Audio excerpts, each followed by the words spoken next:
Greetings, everybody. Jeffrey Guterman again here, Strat-O-Matic Sports Network. And we've got a ball game. It starts in about 19 minutes.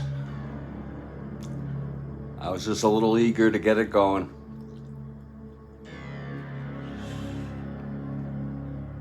Please stand by for the lineups for today's ball game.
To let you know, this is the first of a two-game series between the Kansas City Royals and the Oakland A's.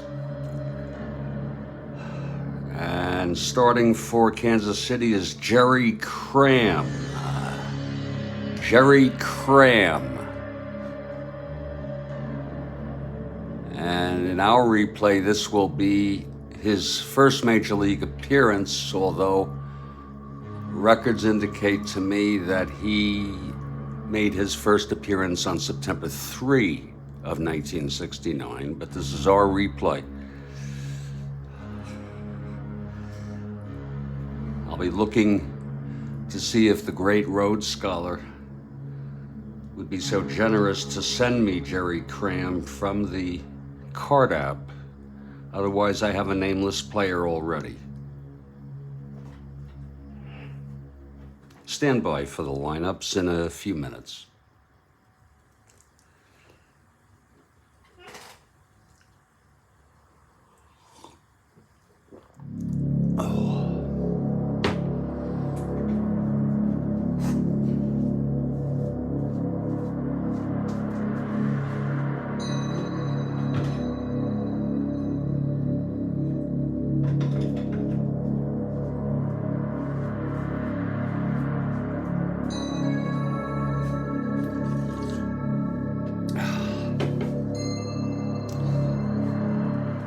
If you wish to get right to the game, just move up.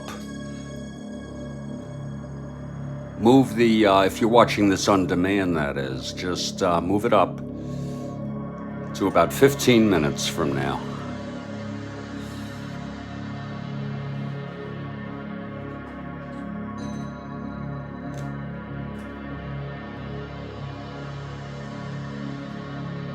And pitching for Oakland is Lou Krause with 5 wins.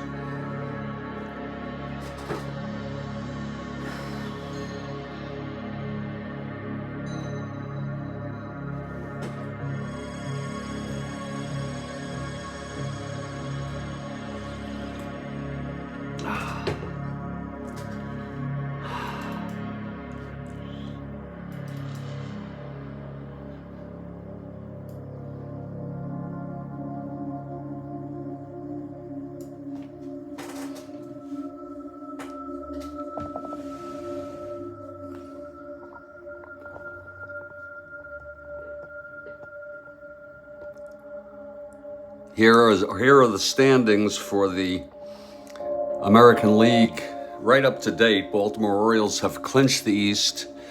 For today's game, Seattle has moved 1/2 game ahead of Kansas City out of the cellar. They're tied in the loss column.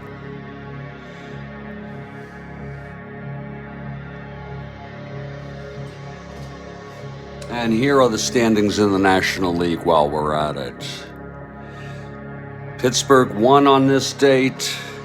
St. Louis lost on this date. The Cubs beat the Mets. So that's about where that stands. The Giants have fallen back 6 games behind the first place Atlanta Braves.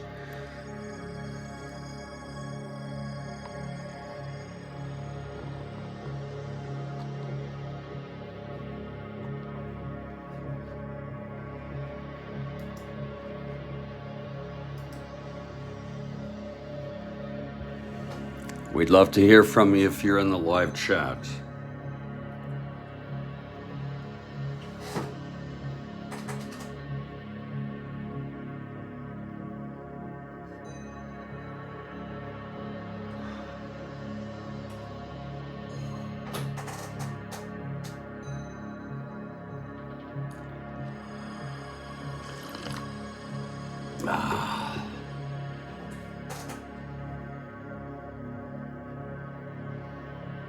We'll have our lineups in about 8 minutes. Stand by, please.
And Kathy Harden has arrived. She says, hello, I think I have some fun questions today. Let's go KC and Mia Morey. And folks, if you're wondering who Mia Morey is, that is Mike Fiore. And it's so great to have Kathy Harden here. And she's got great questions. We do them on the top of the hour. After I do the lineups, in about 6 minutes, I'll be giving the lineups for today's game. We're going to turn to Kathy Harden for her first question of what I hope are many. I type them in. I read them. She types them in. I read them. These are trivia questions, usually related to 1969 baseball, but you know, it can be related to anything, culture, history from 1969 and any time, I suppose. Whatever suits Kathy Harden on that. And this is game 1667 of 1944 that we are scheduled to play. It's the Kansas City Royals at the Oakland A's in Oakland, the first of a 2-game series. It's Jerry Cram, the right-hander, using a nameless player card with no wins, making his Major League debut within our replay, that is. His Major League debut in real world was September if I'm correct, September 3, where I read it. But this is our replay, and this will be his major league debut. And then, and if by chance Rhodes Scholar is going to be here and is so kind, we would ask him to send on over Jerry Cram via the magic of electronics. And Jimmy Jam has arrived, and Lou Krause will be starting for the Oakland A's. He has won 5 this year. It's been a bit of a spot starter. I've been looking forward to this ball game. We have 2 more games left in our schedule for this date of September 8, and it's a doubleheader. 2 games, a doubleheader, and boy, you talk about snoozers. It's going to be the Chicago White Sox at the Seattle Pilots for a doubleheader, a meaningless doubleheader. And there's a Bart Johnson starting for the White Sox. I'll call on. He doesn't have a card, and Steve Barber for the Pilots in the first game. Bart Johnson, who has no card, and then in the second game, it will be Gary Peters, the left-hander, and a pitcher for the Pilots who we have no card for, Miguel Fuentes, and I'm looking forward to that. Are you literally with him? Are you literally hanging out in the real physical world, Charles? Really? The other person I could use, and I'm not sure I'm going to need him, though. You work together. Jesus. Oh, you work together. Holy cow. You guys are amazing. Well, I'll tell you, since you asked, a couple people who was relieved in this game. First of all, I need, I'll type it in.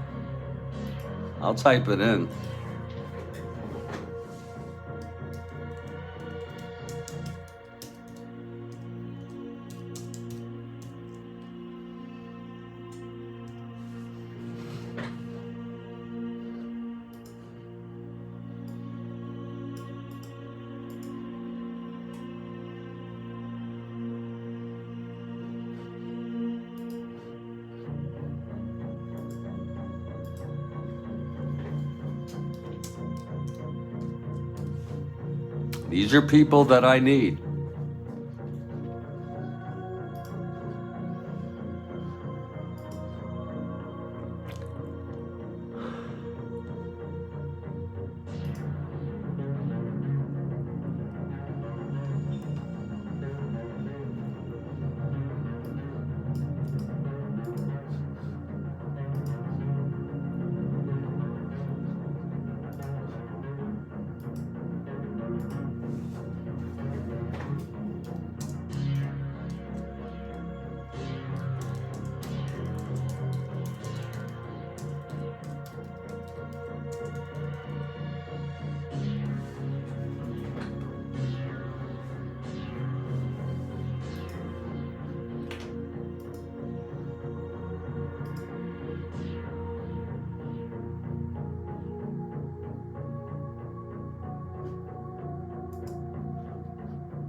Thank you, David.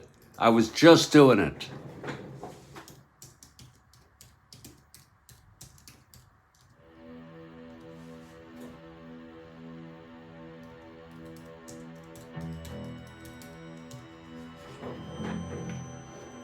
I don't know how you knew that, David.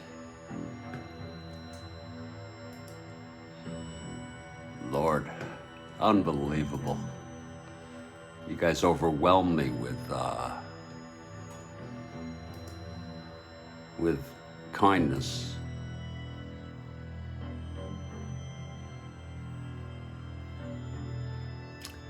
Oh, I am going to need Miguel Fuentes.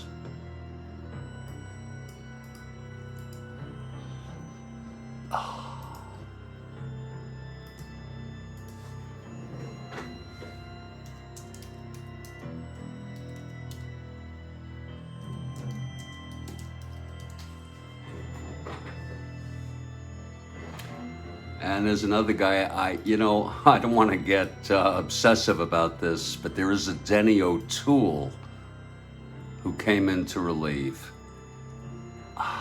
And he only pitched 4 innings. I'm not even going to bother with him, okay? So I hope you understand that. Don't worry about Denny.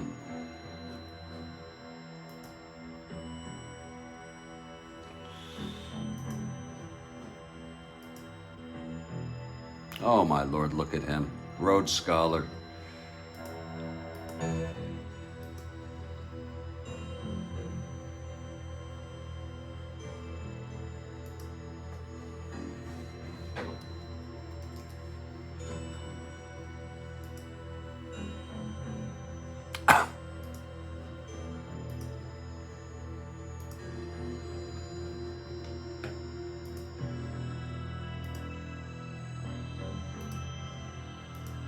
You're not the same person, Charles. You're not really Rhodes Scholar, are you?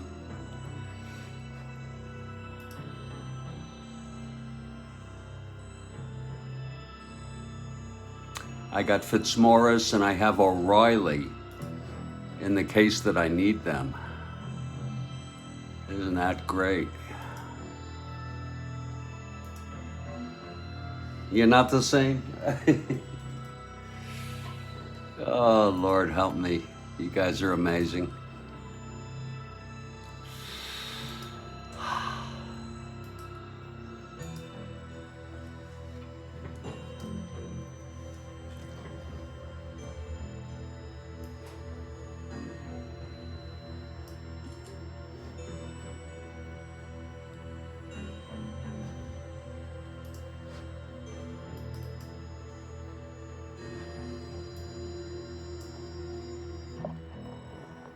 And goodbye, nameless player.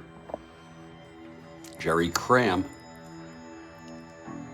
is a 1WR.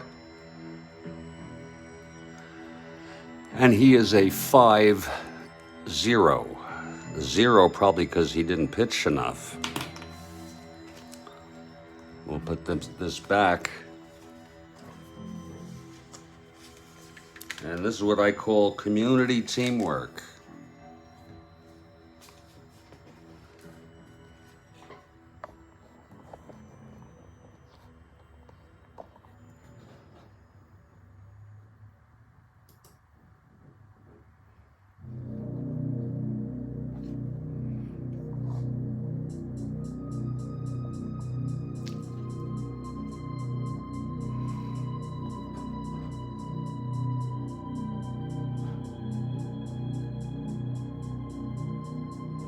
I wonder why Rhodes Scholar's not here. Rhodes Scholar, I don't see from you, you know? I just want to make a note, 100 million thank yous once again to Rhodes Scholar. Ladies and gentlemen, we have a ball game. It's the Kansas City Royals at the Oakland A's, first of a 2-game series, dated September 8 in our 1969 replay. It'll be Jerry Cram getting his first major league start in our replay, a right-hander, and for Kansas City, and Luke Krause, a right-hander with 5 wins. Let's go through our opening lineups. Oh, bless you.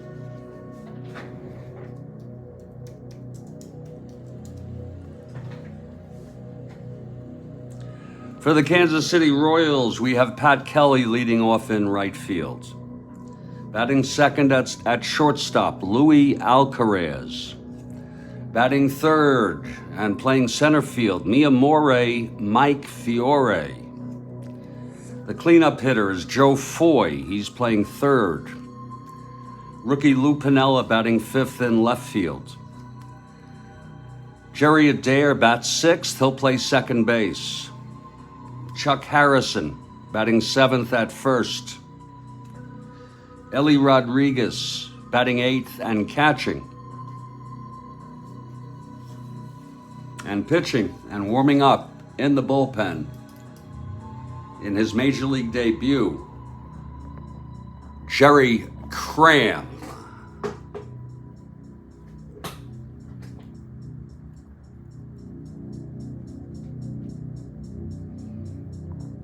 For the Oakland A's. Leading off, Bert Campaneris at shortstop. Batting second, Jose Tartabull in center field. Batting third, in right field, Reggie H.D. Jackson. Batting fourth at third, Sal Bando. Batting fifth and playing first is Tito Francona. Batting sixth and left. Oh, he's a 3-fielder? Oh. Joel Horland? Oh, yes, you're right. I am so sorry. Thank you, Joel. I mistook his endurance as a starter, which was 5. My error.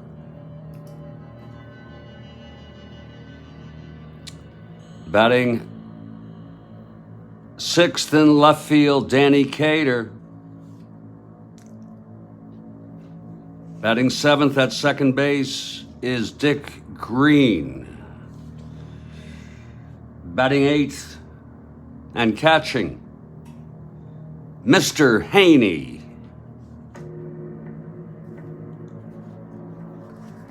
And the pitcher, warming up, he's a 6NR at the bat, Luke Krause.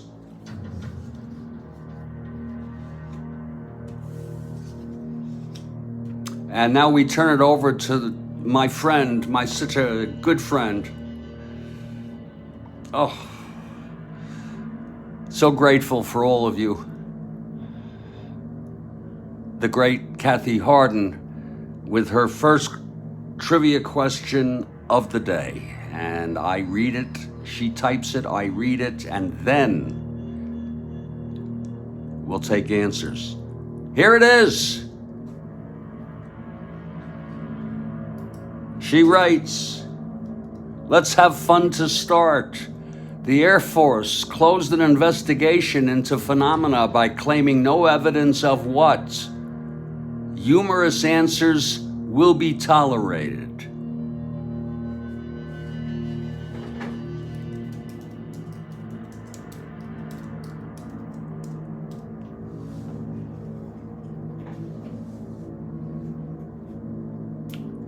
Again, let's have fun to start. The Air Force closed an investigation into phenomena by claiming no evidence of what?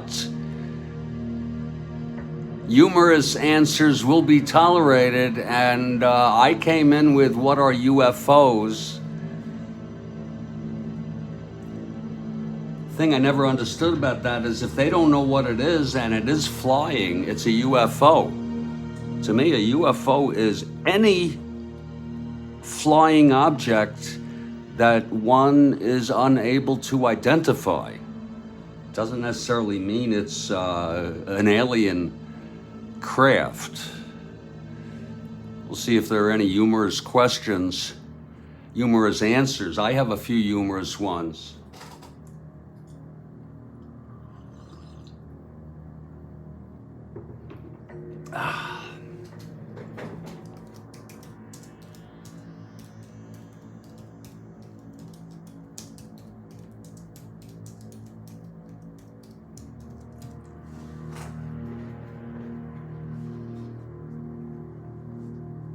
Looks like we don't have any takers.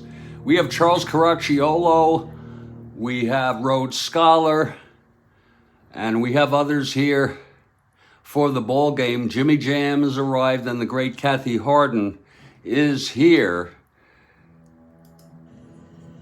And we are in the Oakland Alameda Coliseum. And the Oakland A's take the field. We'll have questions on the top of every inning. That was the first one. I'm looking forward to some more great fun questions. It's Krause on the mound.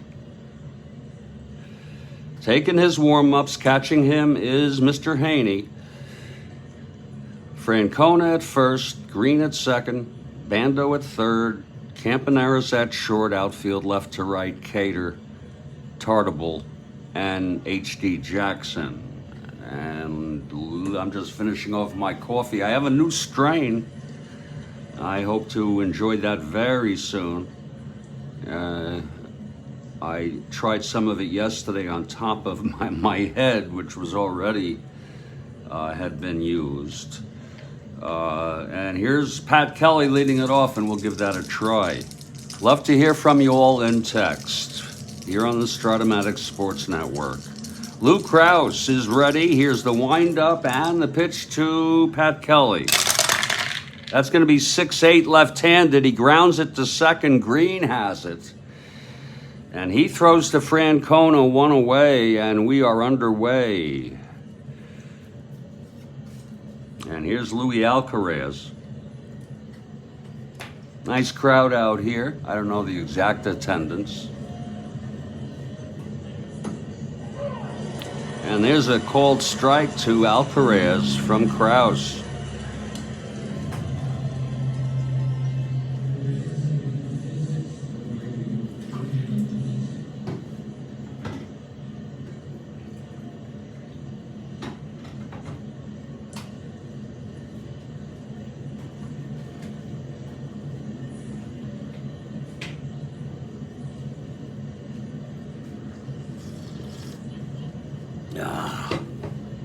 Okay, Krause looks in.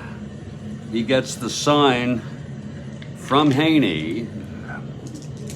And the pitch to Alcaraz. That's a 3-6 right-handed, and it's tapped back to Krause. He fields it and throws it over to Francona. It's 2 away here in the top of the first, just underway in Oakland Alameda Coliseum. And here's Mike Miamore Fiore. Kathy Harden for the Royals.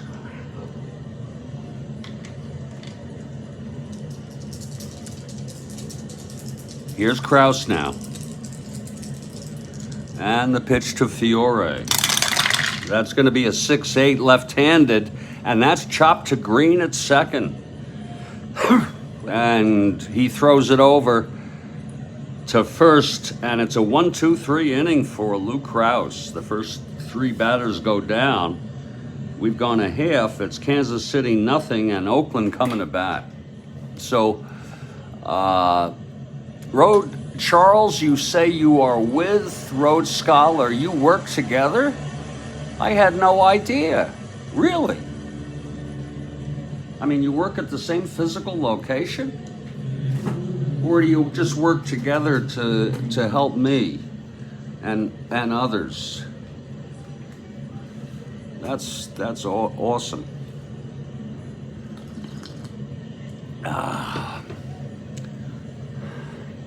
You work in the same building. Holy cow, it's a small frickin' world.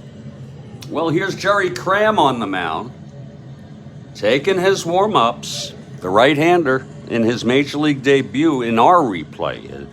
I read up on him. Eventually went to the Mets. His first game, I think, was September 3 in Real World in 1969. He's catching him is Rodriguez. In the infield, it's Harrison at first, Adair at second, Joe Foy at third, Alcaraz at short, outfield left to right, rookie Lou Piniella, Miamore Fiore in center, and Pat Kelly in right. And leading it off is Bert Campaneris now. Cram looks in. And here's the first pitch in Jerry Cram's career. To Campaneris, it is. And that's a 312 right-handed. He chops it to second. And Adair has it, throws it over to Harrison, and Cram has retired his first batter.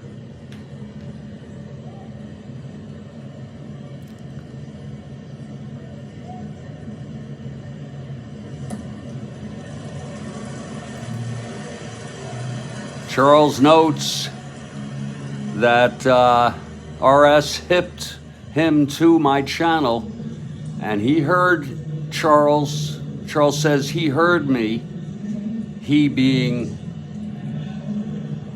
Rhodes Scholar, he heard me explaining SOM to another coworker, so after that, he recommended I listen to your games. Isn't that a small world that I guess you don't work for the same company, but you work in the same building, or maybe you do. Here's Jose Tartable now. He's in for the injured Rick Monday.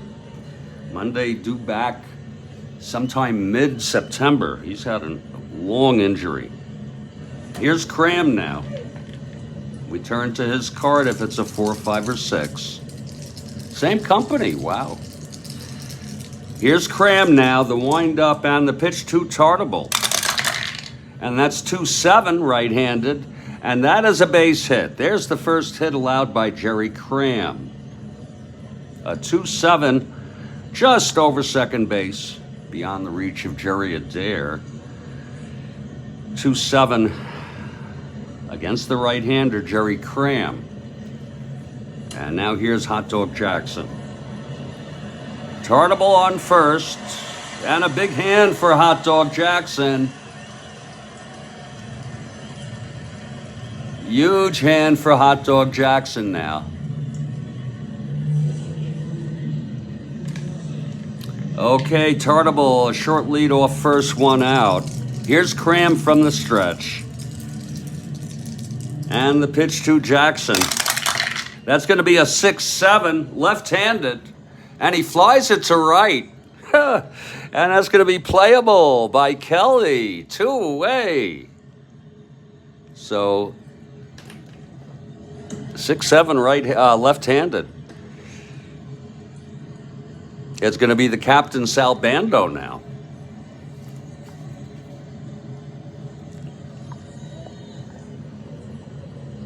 Looking forward to Kathy's question number 2 at the top of before the second.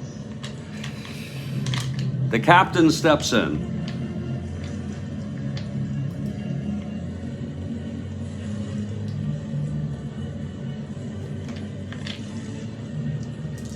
Cram from the stretch with Tartable on first, 2 down, and the pitch to Bando. That's going to be a 6-5 right-handed.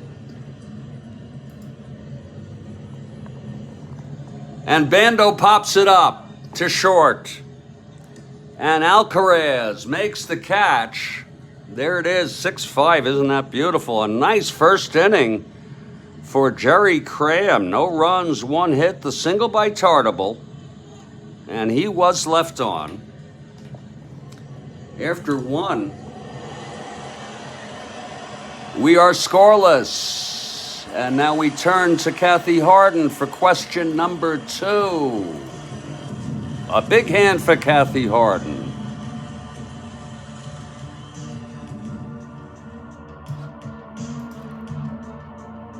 Cram jammed him, Joel Horland notes. Question number 2. A day before the 46th birthday, this legendary boxer perished in a plane crash. A day before his 46th birthday, this legendary boxer perished in a plane crash.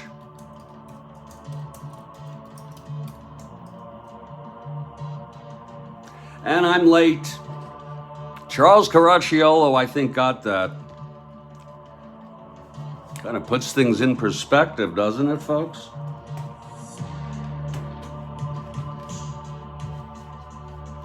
And Charles Caracciolo gets it. Great question there, Kathy.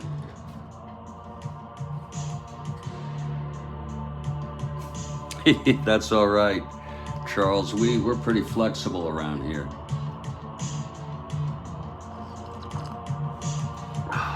Love the questions, Kathy.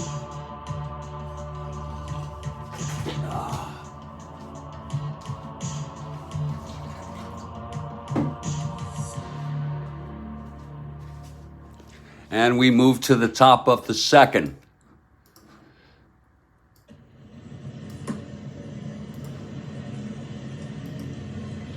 Lou Krause takes the mound. He retired the Royals in order. And it's just a beautiful afternoon for a game of Strat-O-Matic 1969 baseball here on the Strat-O-Matic Sports Network. And we're all glad to have you here. Joe Foy will lead it off here for the Royals. Remember, Kathy Harden for the Royals.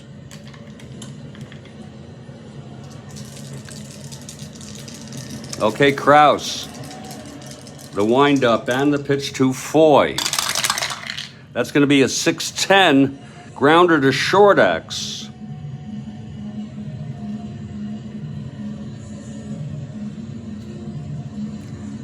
That'll be Campanara's 328. 328, 10-3. It's a G2. E28, 489.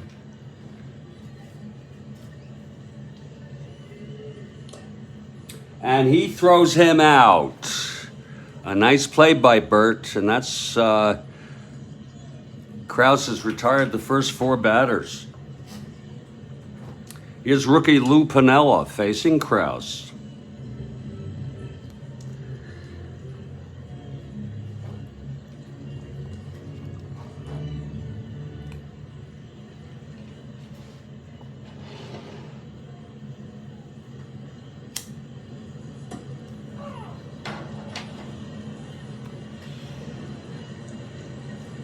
Okay, Krause gets the sign from Mr. Haney. The windup and the pitch to Piniella. That's going to be 4-5 right-handed. It's a fly to right for Kelly. Pat Kelly under it. I'm sorry. Yeah. It's for Hot Dog Jackson. I'm so sorry. 4-5. And Jackson makes the catch, 2 away. Now here's Jerry Adair.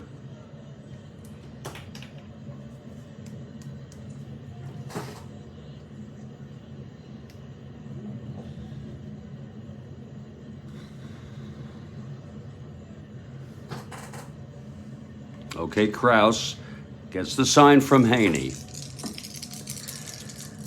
And the pitch to Adair. That's going to be a 5-6 right-handed. Oh, he struck him out. And that is another 1-2-3. Look at the juice there on 5. It was a 5-6 right-handed. And the side is retired. First strikeout for Krause. After 1.5, it's a scoreless ball game here in Oakland.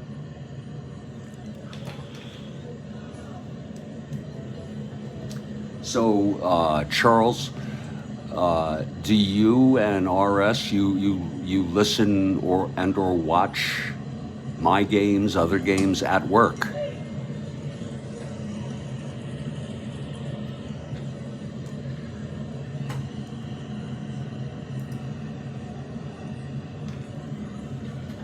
Is that what happens?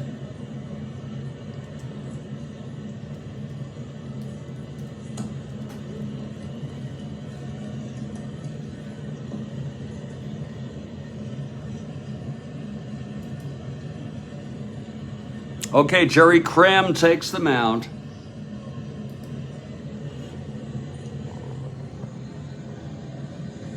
You're joking. Isn't this time to work? Or do you work nights?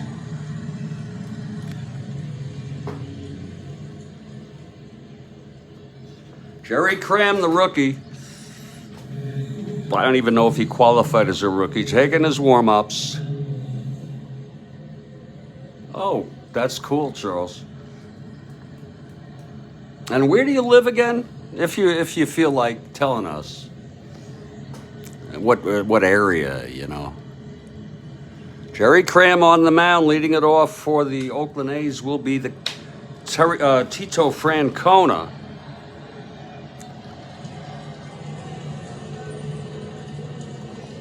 Here's Francona now, left-handed hitter facing Cram. The windup and the pitch. That's 3-10 against a right-hander, and it's tapped back to Cram. And Cram throws it to Harrison at first. He crammed him with that pitch. It was a 3-10 right-handed. Oh, it's a ballpark effect. Oh, again, look for those diamonds, Guterman. Oh, Lord, Tito was a left-hander in Oakland.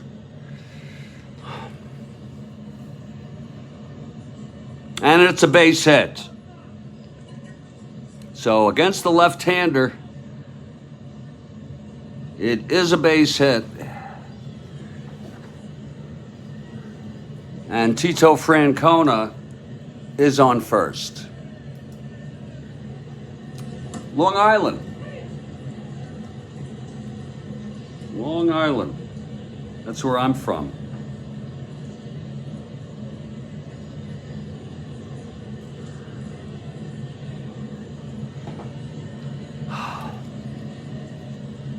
Just let that dry. I put that up there to remind myself. So it's Francona on first. Here's Cater now.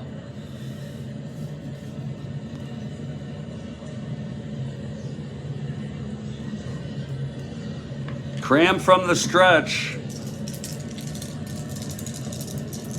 And the pitch to Cater. It's 1-7, and he's not being held. It's a ground ball to second. Adair steps on the bag and throws it over to Harrison at first for the double play. So Jerry Cram helped immensely.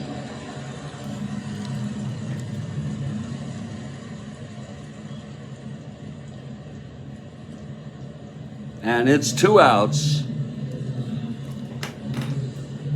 And nobody on. What part of Long Island? I grew up mostly in Roslyn.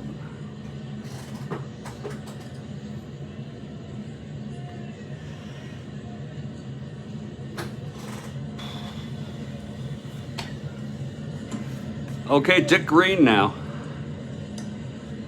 With 2 outs, nobody on. Cram gets the sign from Rodriguez. Into a windup, and the pitch to Green.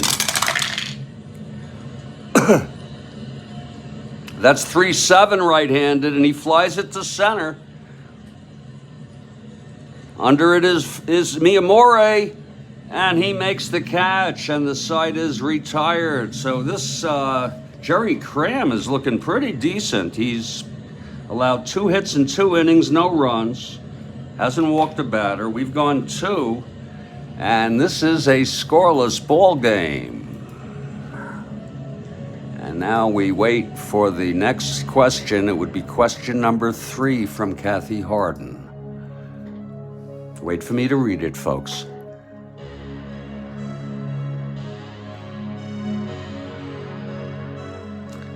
Wait for me to read.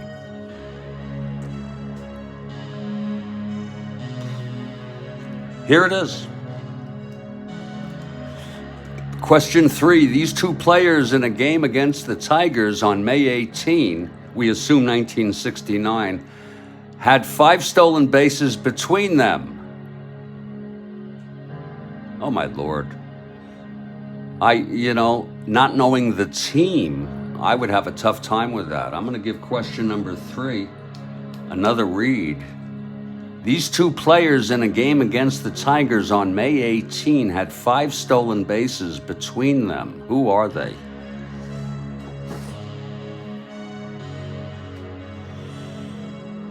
And without knowing... Yeah. Yes. Yeah, we would like the team. Yeah. Oh, that's a good... Versailles was not on Minnesota. I don't think the Treaty of Versailles was on Minnesota, but I think it would help if you give us the team.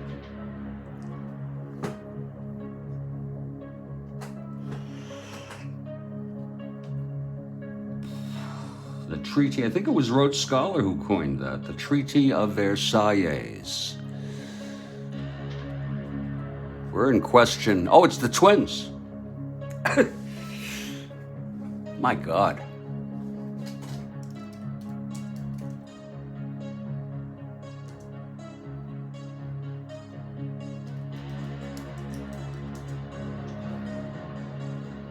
Oh, that's a good guess.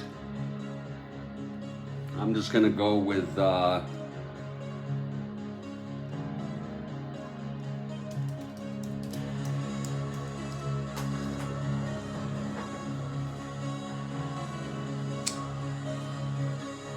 I know Carew. They're not really great base stealers. Carew was, I think he was a B, I'm not sure. We're waiting for we have Carew and Rich Rollins. We have Carew and Oliva. Great question, though. It's a lot of stolen bases between them.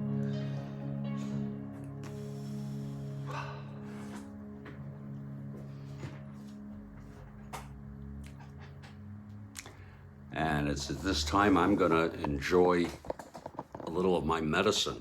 It's just part of the channel, folks. We're waiting for more answers. Maybe Versailles. Oh, that's it. Kathy with Cesar Tovar. Oh, I should have known. Tovar, I don't know what he is, a double A or what he is. But I think that's it. Folks, we've gone 2 innings here. And I have a new strain.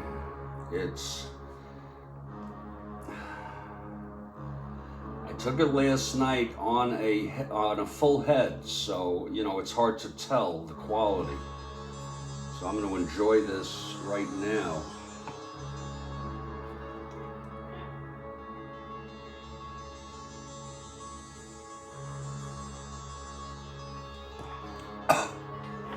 And I know there's Carew had 3 and Tovar had 2. Wow, that's a lot of stolen bases by Carew. I bet you it's against Detroit. I bet you Freehand wasn't catching.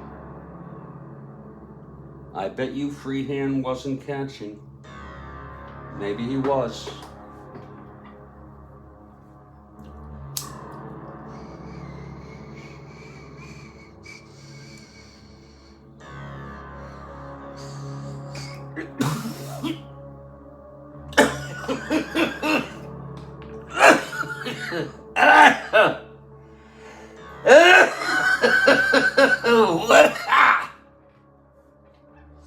Great question, Kathy Arden.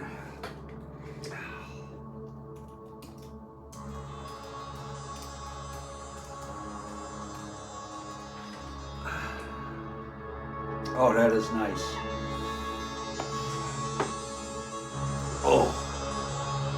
Oh, that is frickin' nice. Woo!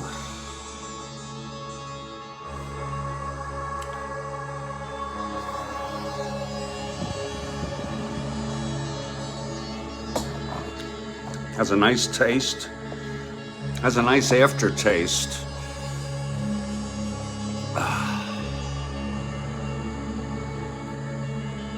So you lived in Flushing and you moved to Franklin Square. Indeed, Kathy Harden, we really appreciate it. It makes the games even more fun.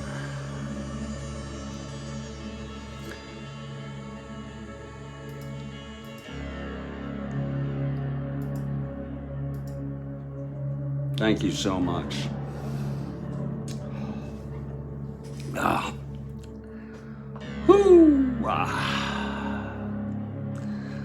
Lou Krause is going to take the mound here.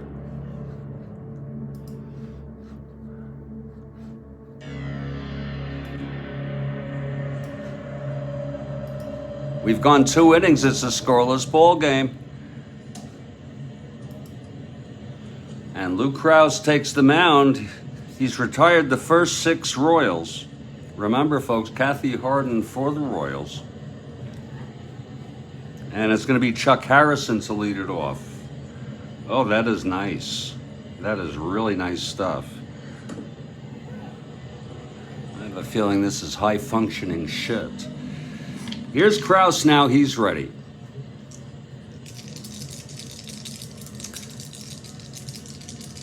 The wind-up, the pitch to Harrison. And that is a 2-10 right-handed, and he grounds it to second.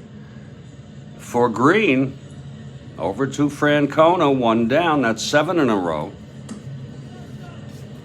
Now Ellie Rodriguez is the batter. Woo, that is nice. I feel a rush through my legs, even. I didn't know that's possible. I feel a nice little rush right through my legs. Here's Rodriguez. Facing Lou Krause. He winds and he deals. And that's a 6-5 right-handed. Grounds it to short for Campy. Campy takes it on 1 hop. And throws it over to Francona for the second out, and that's 8 in a row. Something going here by Lou Krause. And here's Jerry Cram now. In his first plate appearance in Major League Baseball. He is a 1WR, Jerry. Brought up from the minors, I assume, by Kansas City. Okay, Krause is ready. The pitch to Cram. That's a 1-3 grounder to second for Green. And he fields it perfectly. And throws to Francona, another 1-2-3. And Lou Krause has retired the first 9 Royals in this ball game. And we're heading to the bottom of the 3rd. I'd like to make a personal statement after question number 4, if it's okay with all of you. If it's okay with all of you.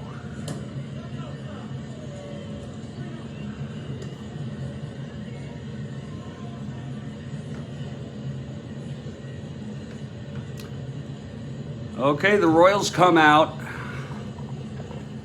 Cram taking his warm-ups. Again, Mr. Rodriguez catching him. And leading it off, it will be Mr. Haney. Mr. Haney coming up.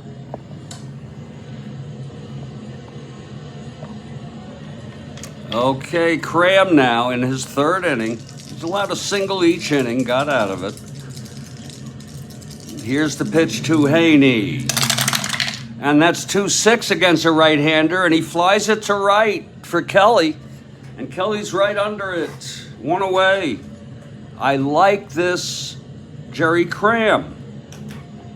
Looking very nice. Here's Lou Krause now. Cram looks very composed. He gets the sign from Rodriguez into his windup and the pitch to Krause. That is a 6-8 right-handed. And Krause flies it to left, I'm sorry. And under it is Lou Piniella for the catch. 2 away. Wow, we got a ball game going on here. It was a 6-8 against the right-handed batter, and there it is, fly ball left, 2 down. We go to the top of the order here. with 2 outs, and Bert Campanaris steps into the batter's box.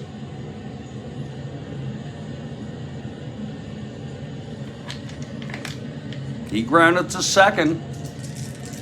He got crammed in the first. Here's the pitch to Bert. That's 6-7 right-handed. Whoa, a fly ball to center. High and playable by Miyamori. On a 6-7 right-handed, and he makes the catch, and there's a 1-2-3 inning for Jerry Cram, the rookie. And as you can go look at him, he never really, I think he played a few years, 5 years or something, never really. Joe Horland notes, damn that Cram, the A's are muttering. And he also notes that both Carew and Tovar stole home in that game. We're going back to Kathy Harden's question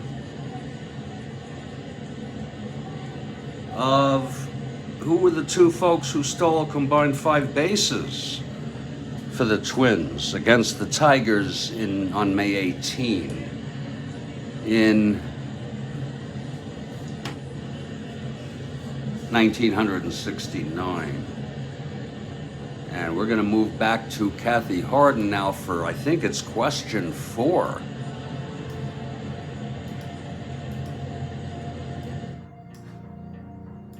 Wait for it.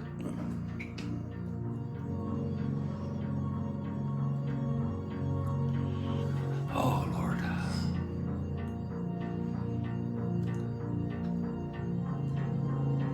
"23 games over a 4-year career," Rose notes. Here it is from Kathy Harden now. The Rolling Stones were playing this song when an 18-year-old was stabbed to death at the Altamont Festival. And I believe that did happen in 69. I'm going to read it again. The Rolling Stones were playing this song when an 18-year-old was stabbed to death at the Altamont Festival.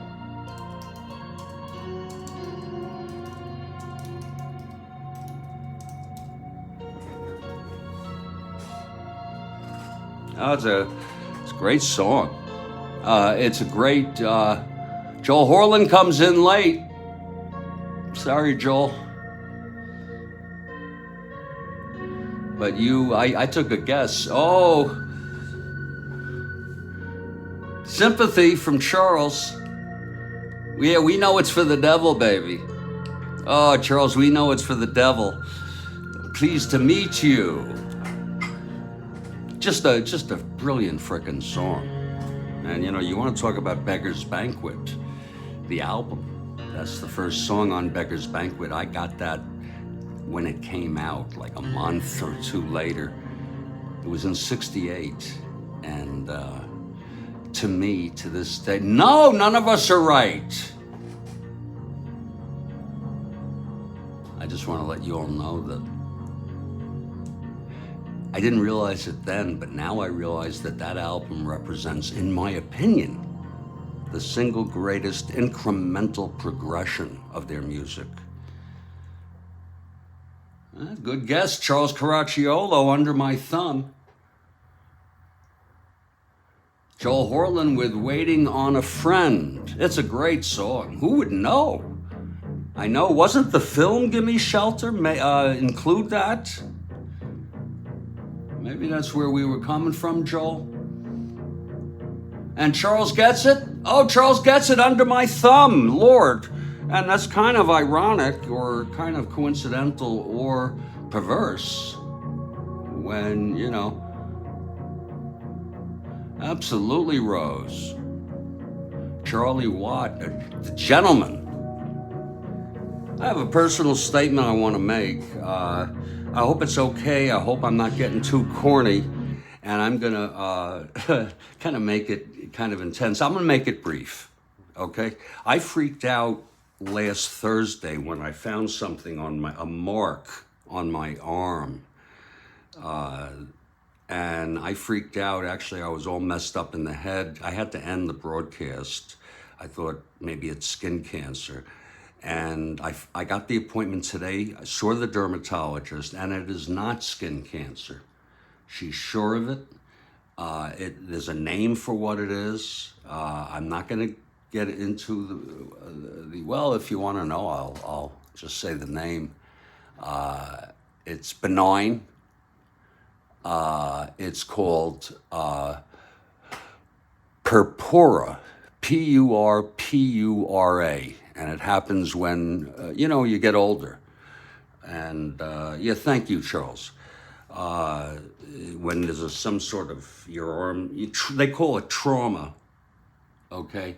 And I do have a follow-up with her in 6 weeks, just to take a look at it. She wants to see that it's healing. She says that I had her look at a few other things, and she said they're nothing. And she said no need for a biopsy unless you want to just be 100% sure, but nothing's 100% sure. I'm going to take her word for it. So, Charles Caracciolo, thanks a lot, Joel. And I want to tell you, I had also, just to add to the end of it, and thanks for all your support, Kathy Harden has been, I hope you don't mind me mentioning, has been especially supportive.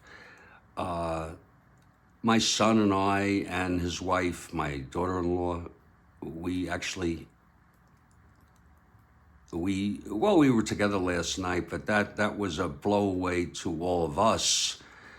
And it's simply, here's the corny part, because my son and we love each other so much, if you only knew. I can't describe it. So I was so relieved at first, but I came back here to Studio B and I started worrying again about non-life-threatening things.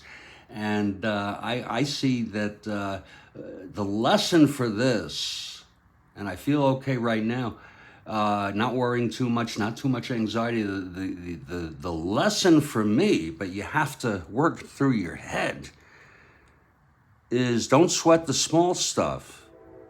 And it's almost always small stuff. There are things to be concerned about. Take action, but don't spend your time worrying.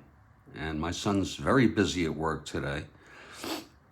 And he said he'll call me after work. That should be by the time this game is done. I want to thank everybody very much. And when I took that hit just now, it sort of has accentuated just not in a bad way, just everything. And I'm back in Studio B. So that's the personal statement I wanted to make. I have never been a fan of the Royals. I'm back on something else. I've never been a fan of the royal family or anything like that. In fact, I think it's archaic, any country to have something like that. What would you call it? Monarchy, okay? But when I heard today, I don't know if some of you heard the news, I'm sure, King Charles III has been diagnosed with cancer. So he's coming out, he's not telling us what type, and I'll get to your question in just a moment, Charles. But he is telling us he has it and he's getting treatment. It's not prostate. He was having surgery for benign prostate enlargement when they found it. Maybe they didn't know it was benign before the surgery, but they have found his Now, I could give a shit about the monarchy and him. I mean, they call him the pampered prince. He used to require his servants to have the toothpaste put on the toothbrush and set out for him every morning. What the hell? I mean, I'd be embarrassed to ask someone, a human being, to do that for me. Let's get back, but my point is I feel bad for him. I don't wish bad will against anybody, even my enemies. I wish they wouldn't do the awful things they do, but And I'm just adjusting with this. I want there to be good lessons. Let's get back to Charles here. Jeff asked, did you start this channel with game 1 of the 69 season, or was it later in the run of the season that you started broadcasting? And it's a super question, and I have a super answer for you. Let's just go, if you don't mind, to the channel. And it's a very good question. The answer is no, I did not start it. I started in July, and pretty late in July, and it's taken a while. Let's see the date, because we're talking, if it's July, then, and we're in September 8, that's about a week, about a month and a week, roughly. Any of you could find this. You know, I'm sort of an extremist, Charles. By the way, folks, we've gone 3. It's scoreless here in Oakland. Casey in Oakland with Jerry cramming the shit out of Oakland batting. You can just go to 1969 baseball, and each of these are playlists. So this name, 1969 baseball, is a playlist, is a section. It's not a playlist. It's a frickin' section with a collection of playlists, and the playlist includes all dates. And if you go back, you can't, unfortunately, you can't, they have this pop-up now, which I don't like, but if you go back, you'll see the very first one was July 26. And let's see the date of the first one.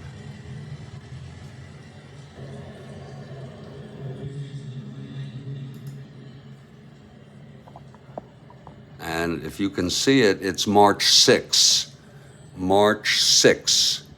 of last year. So it's actually, we're approaching a year of, and I'm an extremist because I do things, instead of occasionally doing a frickin' broadcast of a frickin' game, I went about and said, you know what, I'm gonna broadcast every frickin' game. And that's what I've been doing. I've missed maybe a day. I can't remember if it was more than one day. I don't think it is. I've missed a day or so. I'll have to be very sick, emotionally disturbed, or dead to stop. I'm committed. And most of it is for the process. Really, to be with you folks.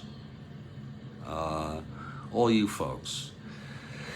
Well, let's get back to the ball. You know that expression, let's get back to the game. Lou Krause. On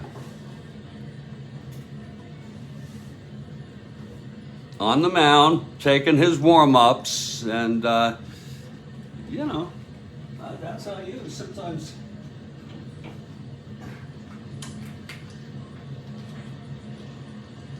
It's tough.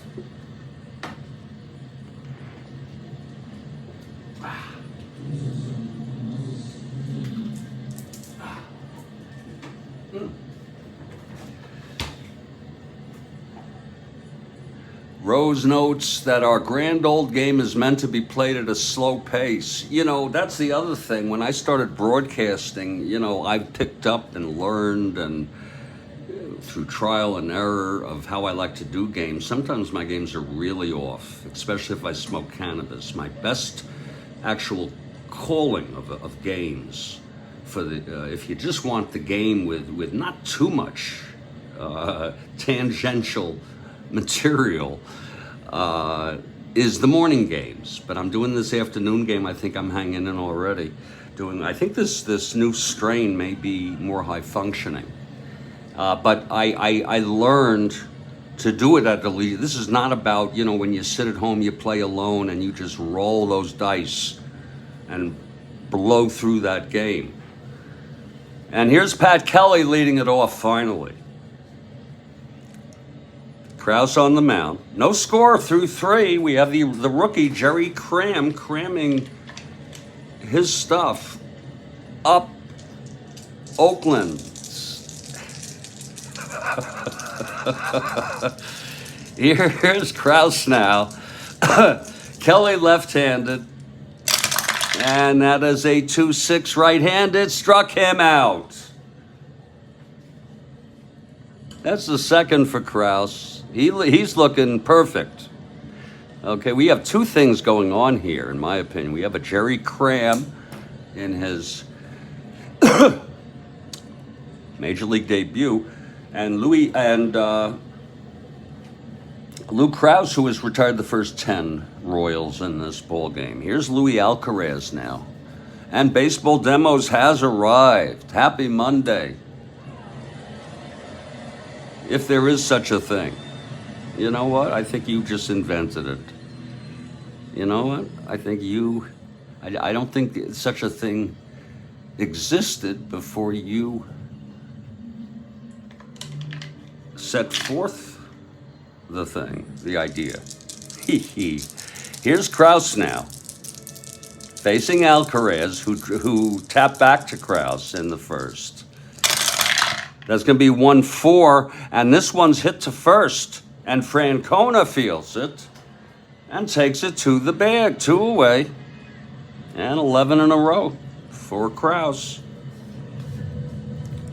Now here's Miyamura. Folks, stay tuned for the question number 5 from Kathy Harden coming up after this complete inning. We are fortunate enough to be having the fun and the knowledge gaining of her posing questions thus far related to 1969, sometimes having not to do with baseball but culture and or history. Fiore, left-handed hitter now, and the pitch from Kraus. So I bet she wants Fiore to break it up. 2-12, and he does. And when I said she, I meant Kathy Harden. It's a base hit up the middle for Miyamura with 2 outs. So Kraus allows his first hit, his first base runner. The perfecto is over. The no-no is over. I know it's early, folks. But now we can all sit back, relax, enjoy this ball game. Here's Joe Foy now. Yeah, that's 1-12, yeah. It's not a ballpark effect. And here's Joe Foy. Whew. 2 outs, Fiore on first. And the pitch from Kraus. That is 1-2-8. Right-handed, and he struck him out. Kraus really pitching great baseball. He's being able to hit those corners. It was 2-8, and the side is retired, no runs. 1 hit, and 1 left on. We're in the middle of the 4th. It's a scoreless frickin' ball game.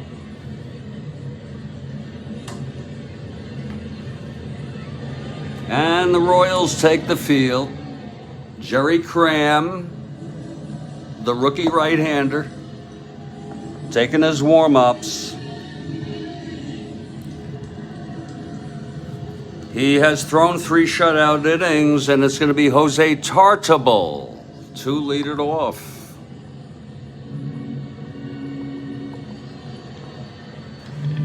Here's Cram now.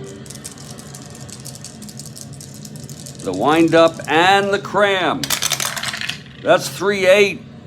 Right-handed, grounds it back to Cram, fields it nicely, and throws it on over to Chuck Harrison for the first out. Quite an impressive outing here for Jerry Cram. It was a 3-8 right-handed. Wow. Here comes Hot Dog Jackson now.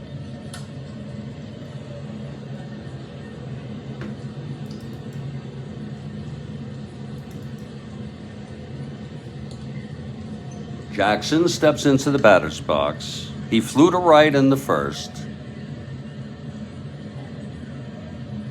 HD has 51 home runs. He's 3 ahead of Howard.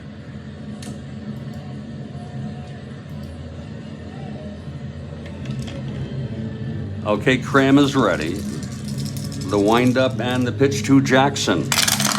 And that is 2-8 right-handed. Oh, it's a drive hit out into left.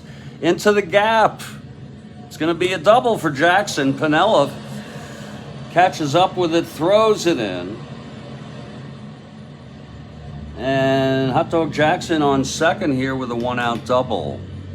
It was a 2-8 right-handed. Double 1-14. So Jackson on second, 1 down. Here's the captain, Sal Bando now.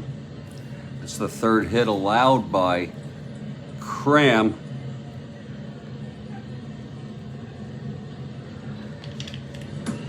Okay, Bando steps in. Jackson short lead off second, 1 out. Bottom of the fourth, no score. And the pitch to Bando. That is 3-7 right-handed, and that's going to be a base hit. That might score Jackson. It's to left. Jackson rounding third. He's got speed, 1-16. Piniella's a 0. He's going to come on home here. Oh, shit, he's coming home. It was a 3-7 single left field. I don't do clutch. Road Scholar has asked me to. Just read it up. It's simple. I'll get to it. God willing. A single to left, Sweet Lewis. And here we go. Jackson coming round. And the throw from Piniella, it's 1-16. And he's safe. Oh, just by a hair. Bando goes to second on the throw. The A's lead it off. So there's the first run allowed by Jerry Cram. It was a 1-2 punch. A 1-out double by H.D. Jackson. And then Bando, there was no hot dog in there, Kathy Harden. He was running for the plate. And Piniella made a good throw, a 16, but it was 1-16. And it's 1-0 Oakland. And it's going to be Tito Francona with Bando, who went to second on the throw.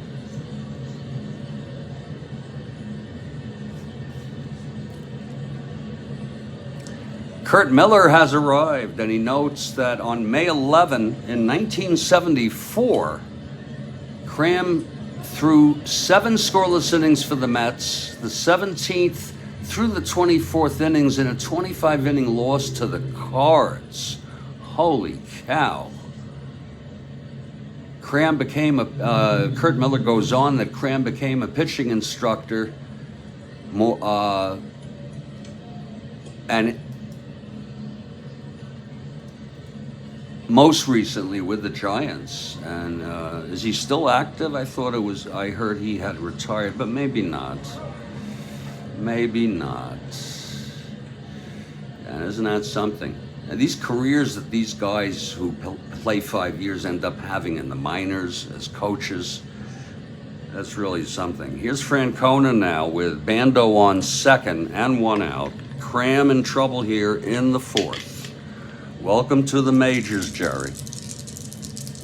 Tito, a left-handed hitter. And the pitch from Cram. And that's going to be 1-6 right-handed, and that's a base hit. Bando rounding third, he comes home. 2-0. A's. I'm so sorry, Kathy Harden. I am so sorry. Jerry Cram getting crammed with some of his own shit now. His 5 innings, Jerry's endurance inning is 5.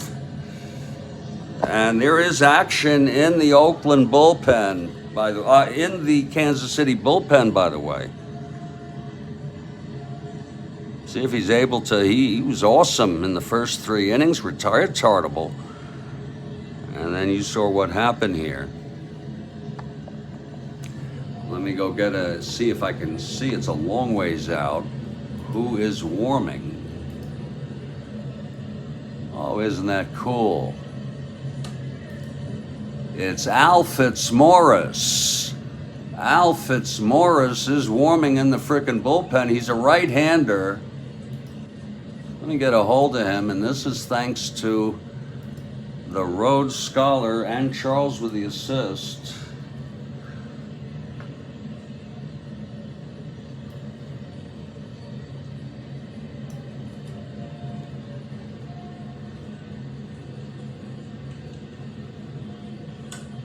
Al Fitzmaurice. You can go check out his career.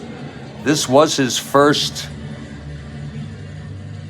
season in the majors. He played 10 years, and actually he pitched a good deal in later years with Kansas City. Al Fitzmaurice in his major league debut,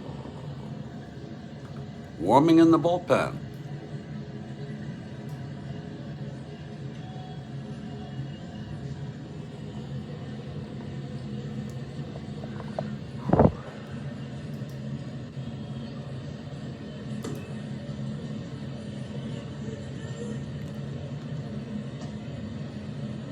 We'll see how long Joe Gordon, the manager for Kansas City, will allow Cram to go. Don't tell me that's... Yeah, he played... I don't even want to get into his major league. I mean, you know, this is... Joe Gordon was on the Yanks and Cleveland.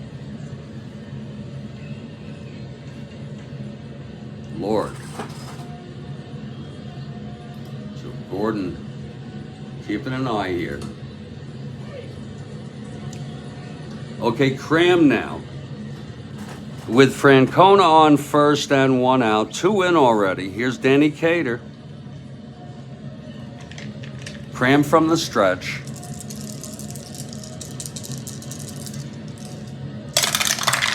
That's going to be 5'11" right-handed. Whoa, he pops it up to third for Joe Foy. It's interesting, I'm not hitting his X's. I'm noticing that. He pops it up to third on a 5'11" right-handed. And there's 2 away. Cater got crammed with a pitch. And here's Dick Green now. 2 outs with a runner on first. See if he can get out of this with 2 runs. Here's Dick Green now. And that is 3-9 right-handed. Struck him out. Dick Green goes down swinging on it. He got crammed. And that's Cram's first strikeout in Major League history there. 3-9. You're watching history, folks. 3-9 right-handed. And the side is retired, but 2 runs on 3 consecutive hits. The double by Jackson. Bando knocked him home with a base hit. And then Francona knocked the captain home. And it's 2-0 after 4. I'm Jeffrey Guterman. And you know what that means. It's the top of the order. We got another question from Kathy Harden, and she works harder on this. So, you know, let's give her some real attention on here, question 5. Wait for me to read it now. Wait for it. Here it is. She's so reliable. Question 5. A radio station in October played a song backwards, and the country lost its mind. What song, and why was the country transfixed?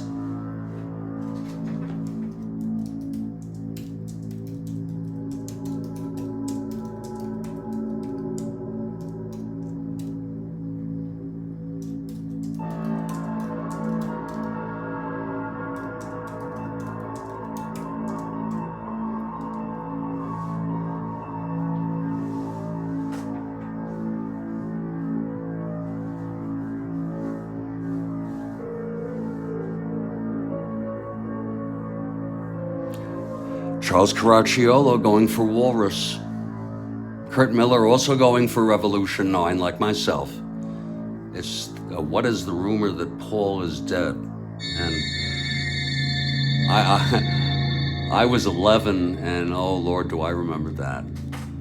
I thought it was the coolest thing in the world, and I knew it was a hoax. I think they did set it up, and it was brilliant.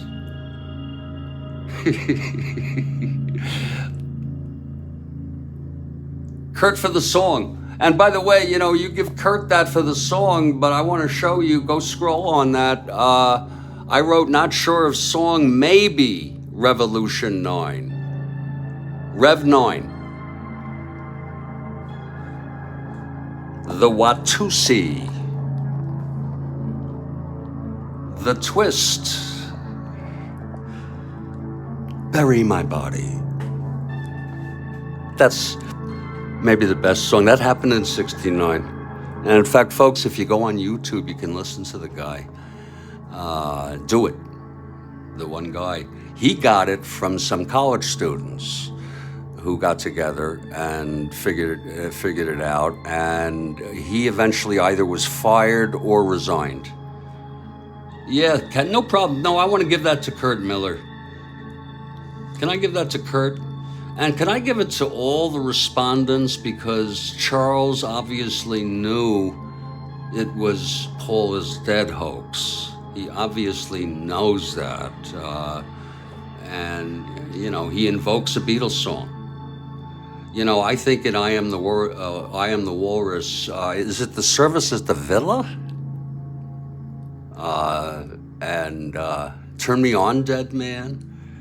Kurt Miller screwed up his record player. I didn't have the heart to do it until I got to I had a little player. And Kathy, look at what, you're generating discussion. You know what I mean? That's what's great about this. We'll get back to the top of the fifth very shortly, folks. Do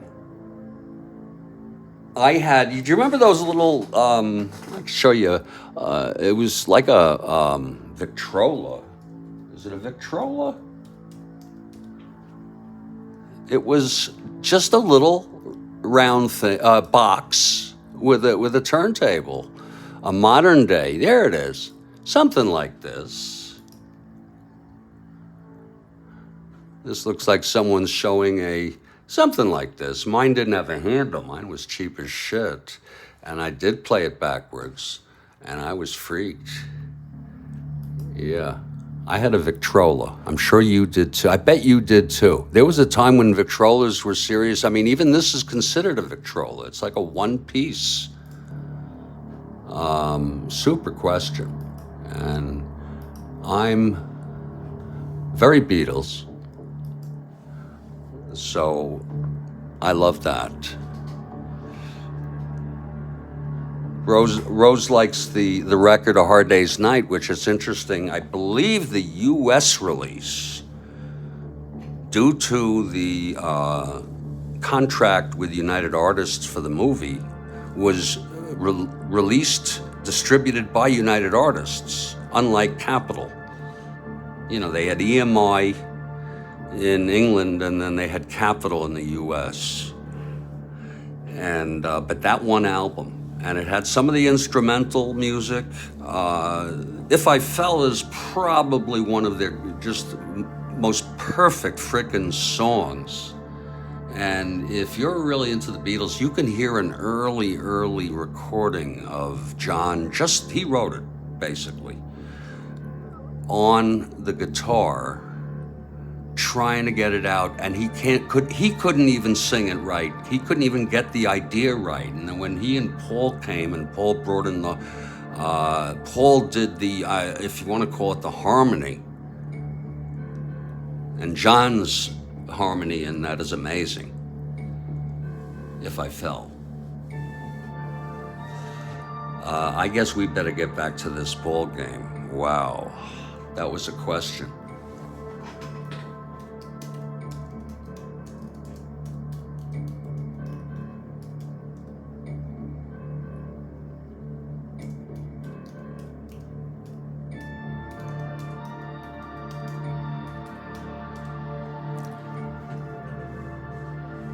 Kurt Miller notes that he saw A Hard Day's Night at the Oakdale Theater on 8 Mile Ride in Detroit. So are you telling me you were, regardless, you're 70, aren't you? I'm 65, you're 70, I believe. So you were old enough to really be able to. My parents didn't take me to that. And that movie is an incredible movie. And don't get me started on Beatles.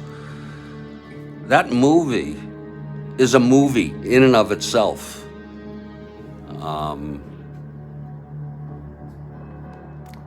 You were 12. Wow. That movie and the opening of the movie, and I think this opening, the actual opening, is just the three of them, not Paul, just the three of them running down a street being chased by fans. And George falls down, and they just kept rolling, and it was not done on purpose. And John stops and laughs, and I don't know if someone else also fell down. And they go through it, and it comes right into the credits, and eventually you see Paul in the station with his grandfather, who was very clean. And Kurt Miller says his first album was introducing the Beatles, which was technically, the US release was their first album, which all my life I would always think of Meet the Beatles, the US knockoff of With the Beatles. And my mother got Meet the Beatles. That was my first album. I was haunted by two Lennon songs in particular, Not a Second Time, and All I've Got to Do. Just haunted by them as a 6-year-old. We're gonna get back to the game.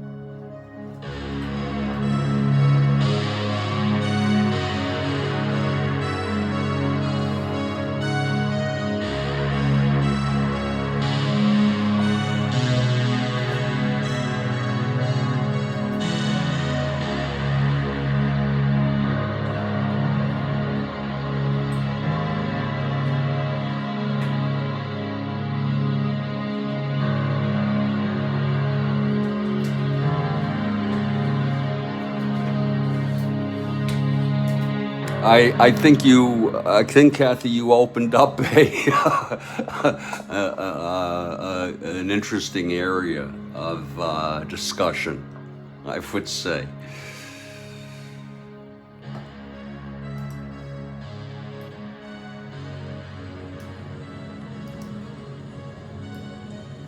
Well, excuse the foray into Beatles, starting off with Kathy Harden's number 5 question, and what a knockout that was. That she knocked that one out of the park. Because I am so Beatles, people. It was unbelievable. They can't take that away from me, my memories of the Beatles, and even active. Well, back to the game, Lou Krause. It's 2-0. Cram got crammed back in the 4th. And I see Fitzmaurice, why don't we do it in the road? Boom. And that was so, that is such a great song if you listen to it, because Paul wrote it, Paul's vocal, and it shows you his range. And also Kurt Miller, it's almost like, Beatle-esque is a term that you can use in different ways when they do a genre in a Beatle-esque way. It's hard to see that that's blues to me. I'm not saying it is, I'm right, but why don't we do it in the road? Is blues, of course, you're blues, but it's Beatle-esque. Golden Slumbers is a lullaby. If you want to talk, if that's a genre, that's frickin' lullaby. And there are others, very Beatle-esque. And Oh Darling is blues, but with an incredible melody. Whew. Okay, Krause takes the mound here. And it's going to be the rookie, Lou Piniella, leading it off for the Royals. Kathy Harden for the Royals. Top of the fifth, 2-0 Oakland here. Kraus is ready. And the pitch to Piniella. And that's 4-5 right-handed. Fly ball right for H.D. Jackson. And he takes it one-handed. One down. 4-5 right-handed. I think the manager wishes he would not do that. Well, Kurt Miller, if you want to talk about Till There Was You, written by Meredith Willson, from The Music Man, and that's a beautiful example of one of the earliest Beatlesque versions of a cover. Okay, and that is just, for its time, it's so beautiful. It's tight, it's essentially perfect in terms of its tightness. The vocal is awesome, and the guitar. I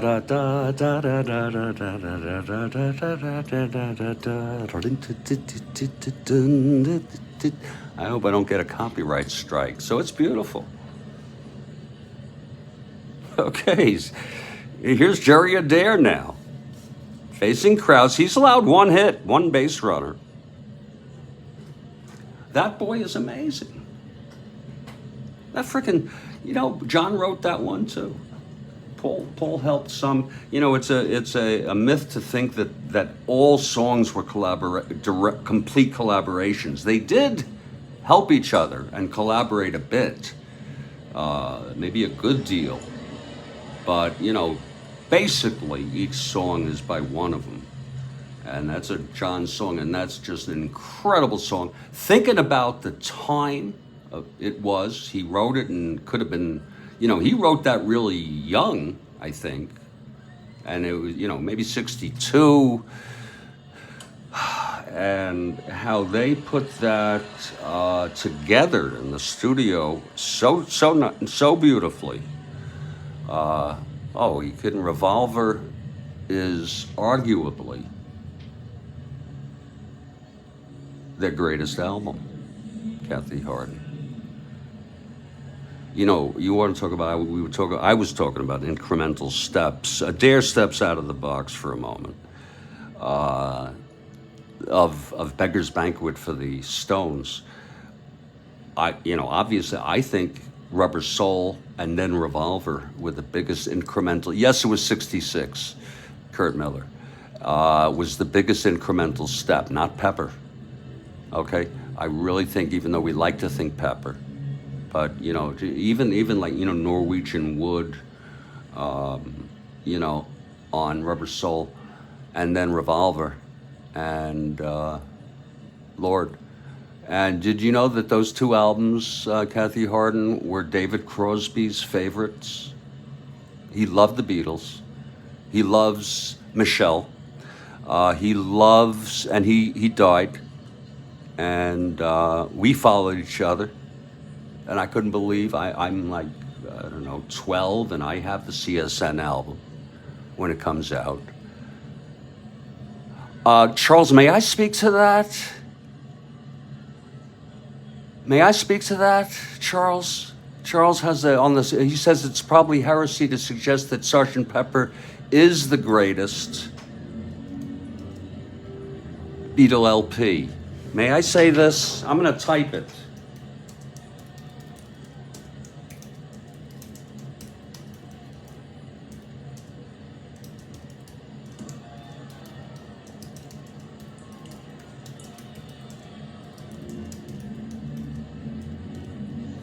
I'd like to draw a distinction, Charles, between greatest and best.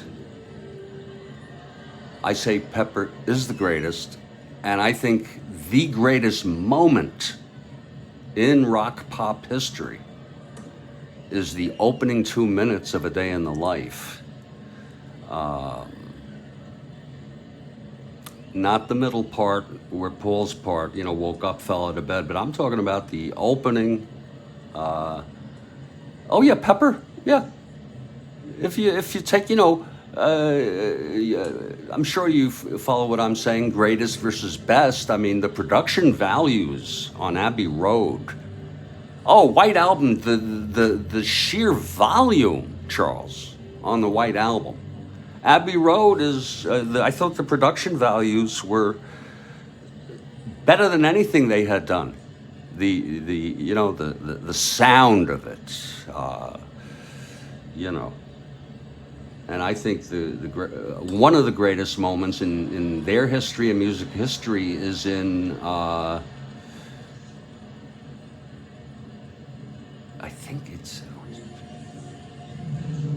I think it's in You Never Give Me Your Money. It's One Sweet Dream. Pick up the bags, get in the limousine. Soon we'll be away from here. Step on the gas and wipe that tear away. One sweet dream came true today. Came true today. 1, 2, 3, 4, 5, 6, 7, all good children go to heaven. Charles notes that Hendrix covered it top to tail on the day Pepper came out. Think of what a tribute that was, and the four Beatles were in the audience to hear it. I did not know they were in the audience to hear it, Charles. Hendrix thought, this was documented, he thought that Pepper was like just the most intense song. Okay. Holy shit. Well, where was that? Don't tell me it's a Monterey or something. Oh, Lord, we have a ball game going on here. Will you see what you've done to us, Kathy Harden? Okay, Kraus facing Adair. May I get back to this? I'm still reading the text. The wind-up and the pitch to Adair. That's going to be 1-6 right-handed, and he grounds it to short for Campaneris, and that's 2 away. That's going to be a 1-6 ground out. Kurt Miller notes, after the White Album, the rock stars started dropping like flies. Yeah, you're right about that, Kurt. The 27 Club. I was in summer camp when I heard one of them. I don't know if it was Brian Jones, Hendrix, Janis, I don't know. We have a Beatles game going on. Yeah. And I love these impromptu. If I were to schedule a broadcast to just discuss the Beatles, it wouldn't be spontaneous. So Adair grounds out 2 away, and here's Chuck Harrison now. He grounded to second in the third. Luke Krause working on a 1-hit shutout in the 5th. 2 outs and nobody on. Here's Krause. And that's 6-6, right-handed. Struck him out. His third. And what a great performance thus far by Lewis Krause. And the side is retired, 1, 2, 3. And we're heading to the bottom of the 5th. Get ready for number 6. God, I don't think anything can top that one, Kathy. For all the interest, it's actually calmed me down a bit. You're Kathy's clown. Now, what does that mean, Kurt Miller? What does that mean? Beatles and baseball together. Yes, please, and thank you. Charles Caracciolo states. And I like to read all the text because people who come into this... Oh, was that the song, Kurt? Okay. By the Everly Brothers. There are people who come on watch these broadcasts on demand, if you will, not live. And if you do so within the first 24 hours of when it was broadcast, the text is not available. It takes about 24 hours delay, and they need to work on that. 8 Ks a week, Rose Dressler notes. That I like. I like that. If we could do Beatle baseball metaphors, baseball metaphors in Beatles songs. 8 Ks a week. I love it. Now you're... Why don't we do Strat-O-Matic in the road?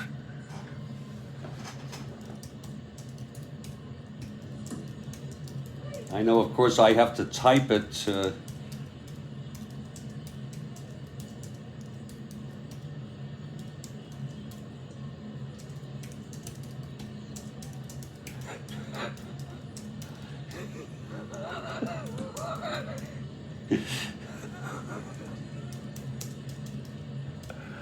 Oh, Lord. Oh, yeah, Kurt Miller, absolutely. Absolutely. The harmonies of the Beatles are maybe on a cul-de-sac. Absolutely, Kurt Miller. There you go. There you go. We could even do it, and we could set up a card table with some, portable little plastic chairs or something. I just hope it's not too windy. Do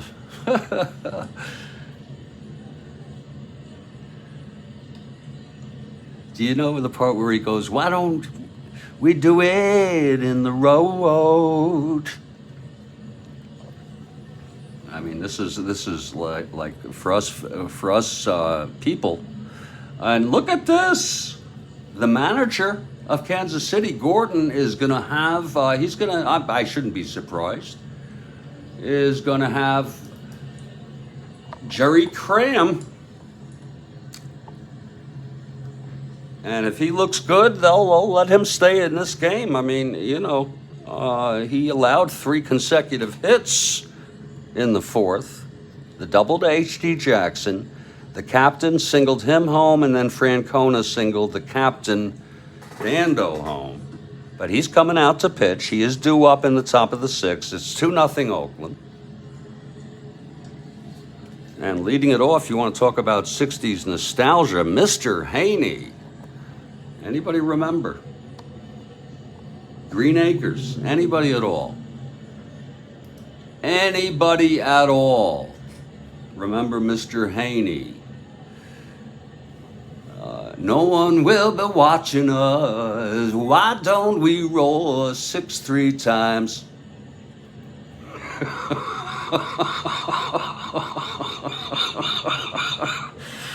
Yeah, you could do lines. I'm sorry if you're not Beatles people. We're sorry if you're not appreciative. It's Kathy Harden is to blame. Oh Lord, and we have gone very slowly, and I'm glad, to be honest with you. And I'm expecting a phone call from my son anytime after 5. I had the St. Louis game yesterday interrupted twice. There's 3 broadcasts for it. Can you believe that? That was a shitty game. Mr. Haney flew to right in the 3rd, facing Cram. The piano in Why Don't We Do It the Road is so good, isn't it? I mean, just the feeling of it. It's so freaking good. Okay, here's Cram. See how he does here in the 5th after allowing 2 runs in the 4th. The pitch to Mr. Haney, and that's going to be 2-5, and he struck him out. And that's 2 in a row for Jerry Cram. He struck out Green to end the 4th. Jerry Cram. Either way, you got to be impressed. And the pitcher, Lou Krause, will come up here. No one will be watching us. You wonder how we've turned out to be so cynical? Is, you take a song like Why Don't We Do It in the Road? I knew it had to do with sex. I also knew, not as deeply, but, sympathy for the devil. I got the sense it's about us, okay? It's about human nature, human history. And, of course, I was a huge Frank Zappa fan from the age of, 11. So if you want to talk about where my cynicism was born and bred with Frank Zappa. Okay, here's Cram facing Kraus. 1 out, bottom of the 5th, 2-0 A's. Cram the windup and the pitch. It's a 6-6 against Kraus, a right-hander, and he struck him out. He is the pitcher, but that's 3 strikeouts in order for Jerry Cram. No one will be watching us.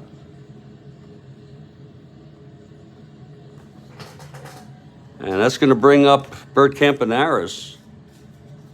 Oh, my Lord. Oh, my Lord. What could you do?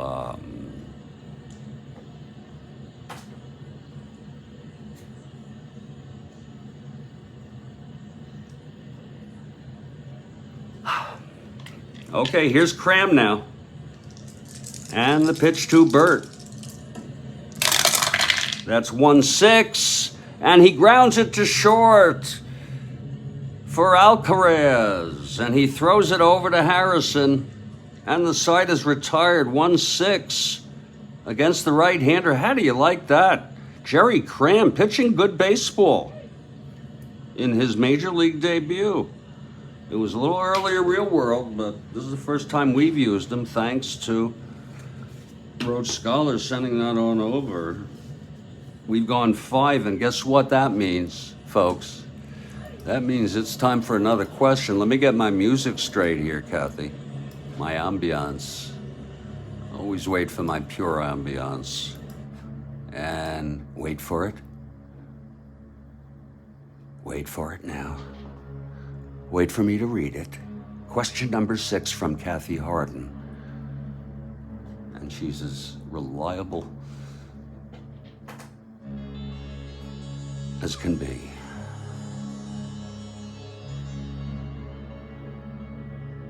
Wait for it now.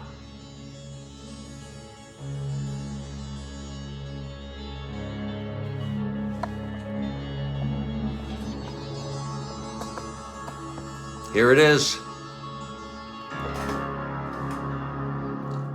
Number 6, the Cuyahoga River in Cleveland became famous for what? Whew. The Cuyahoga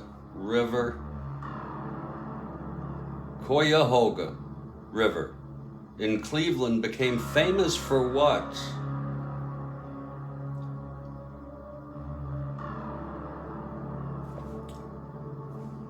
I might as well take a guess.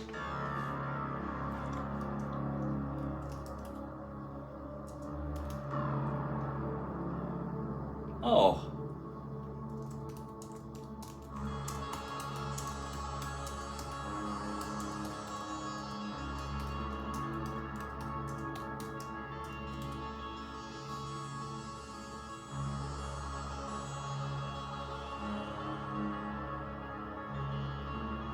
I think this might be right.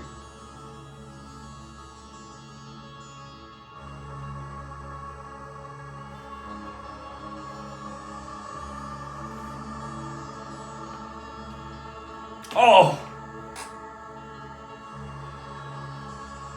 I thought it was in Ohio that he threw that in. I'll wait for others. Anybody at all. I have another guess that's wild. Anybody at all.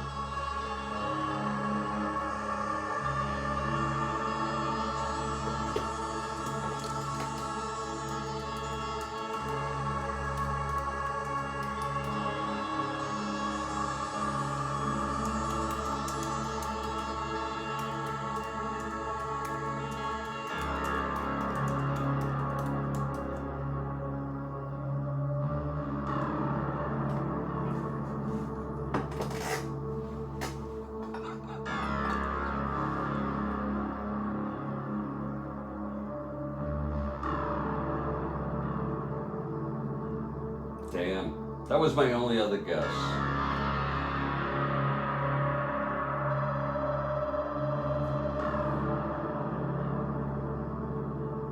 Anybody at all?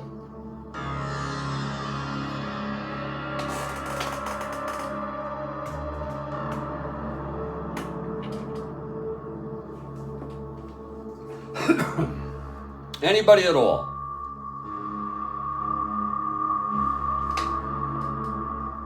I don't think we've ever had anybody completely stumped.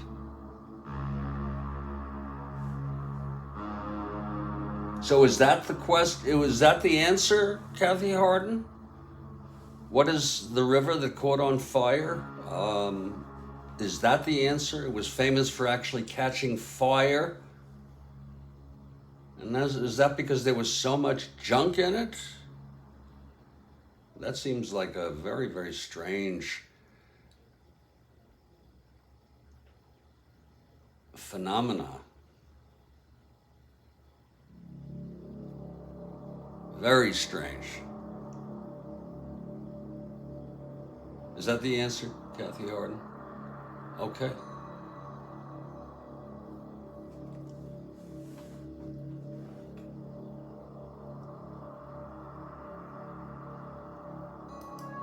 The Cuyahoga River.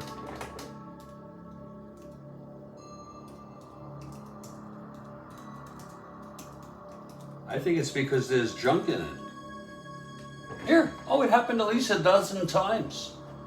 A big one was 69.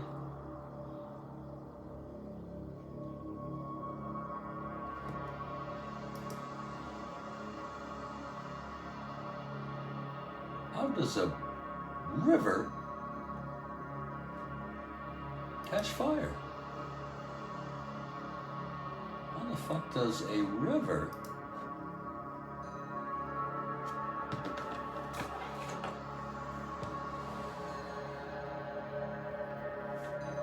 catch fire?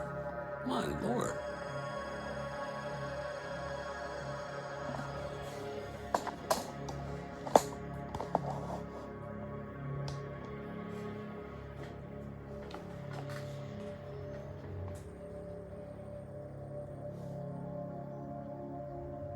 An oil slick.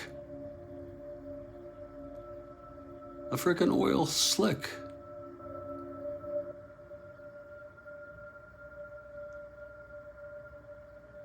And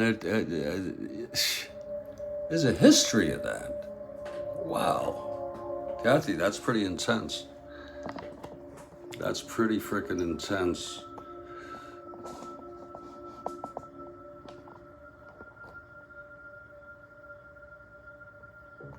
I never thought of a river catching on fire before.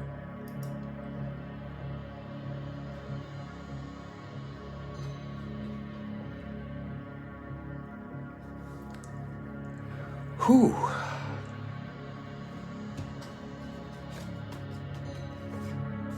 Folks, if it's okay, I'm going to take a break for about 3 to 5 minutes.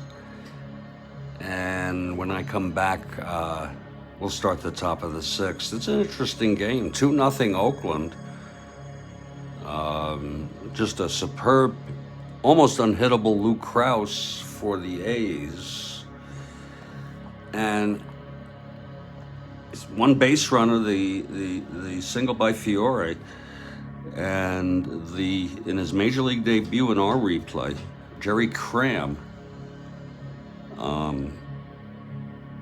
who did allow 2 runs, but then he settled down, struck out 2, and retired the side in order in the 5th. We'll be back in just a few minutes. My name is Jeffrey Guterman. This is the Strat-O-Matic Sports Network.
My goodness.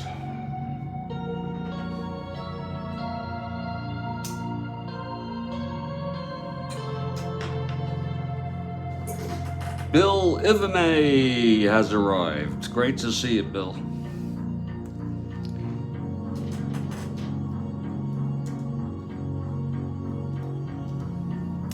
Just on a little break here. We'll be resuming very shortly.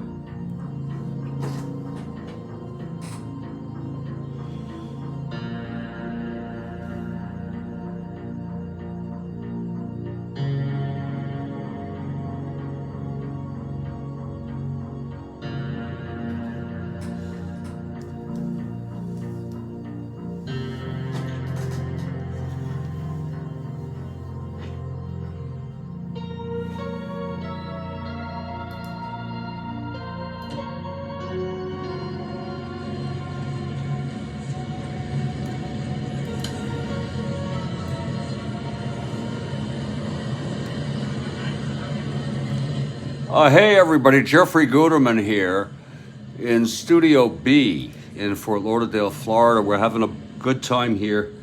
You know, I might even want to, well, the nostalgia is so thick, it's unbelievable. The discussions we've had, and we have Kathy Harden providing questions at the top of every inning. She's already given us number 6.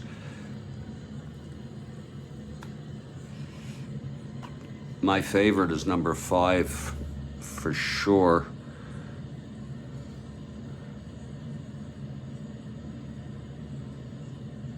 The poll is dead, rumor. And we're heading to the top of the 6th inning. It's going to be the almost perfect Lou Krause. He's won 5 this year, been pretty much of a spot starter. And he'll face Rodriguez. We'll see if Cram is going to hit. Here's Ellie Rodriguez. I told you Fitzmaurice is warming. This is the day they're bringing their rookies in. Here's Krause now. And the pitch to Rodriguez. That's 6-8 right-handed, and he struck him out. That's number 4 for Krause. And I don't see Cram coming out. There's going to be a hitter. And you know what? 5 innings is enough for anybody in their major league debut. I mean, we like to think let them pitch a complete game, no hitter or something. But that's going to be it for Jerry Cram. 5 innings, 5 hits, no walks. He showed very good control. He struck out 3 and has allowed 2 runs. He's the loser of record thus far. And coming in next inning will be Al Fitzmaurice. And I didn't realize he actually stayed on. I might have remembered him. And his card looks pretty good, depending on how you roll him. Oh, Lord. Let's see who's going to hit for Cram here now.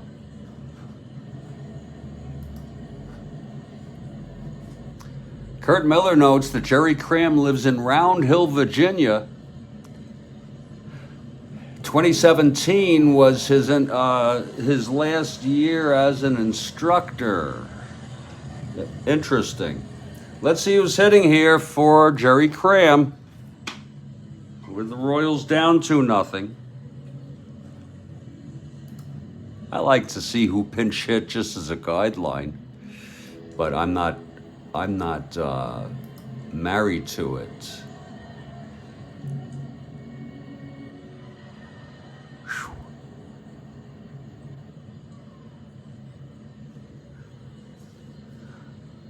Bob Oliver pinch hit. Boy, he's a good hitter too for the Royals. We'll let him hit. I know you might save him till later.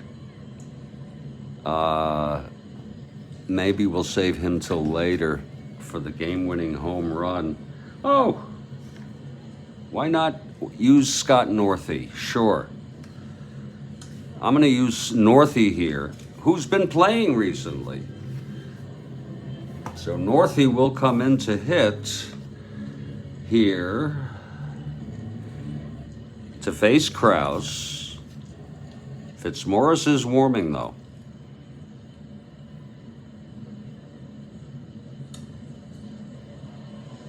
Northeast steps into the batter's box. Kraus is ready. And the pitch to Northie. That is 6-4 right-handed, and it's a fly ball center X, only our second X of the ball game. That is 6-4 right-handed, flies to center. Tartable getting to it. He's a 3-3. 3-3, that's a 10-3 out in center.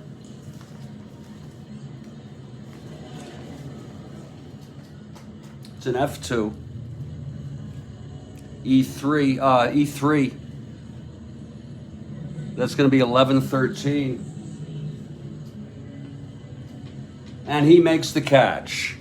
2 away.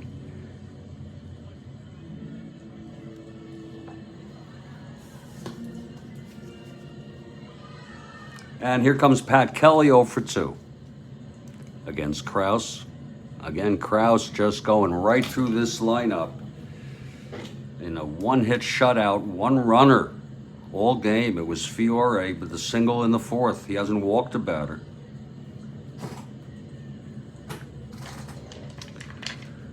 Okay, Kraus now.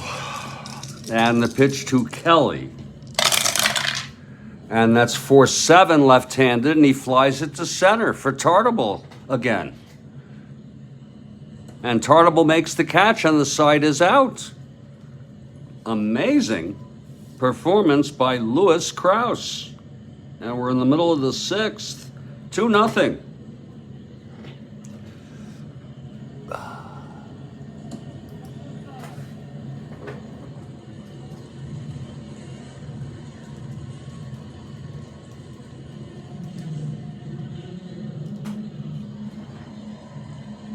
And the Kansas City Royals take the field. And out comes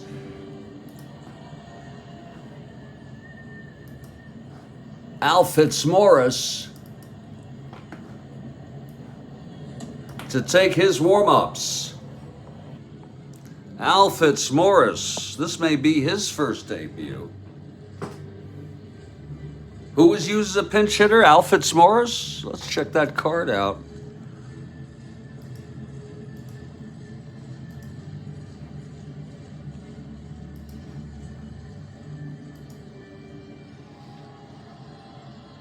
Well, he's a 1WS. I don't know if you're talking about Fitzmaurice, but Fitzmaurice is taking his warm-ups. And he'll face Tartable, Jackson, and Bando here in the bottom of the sixth. 2-0 A's, and Jose Tartable steps up to the batter's box.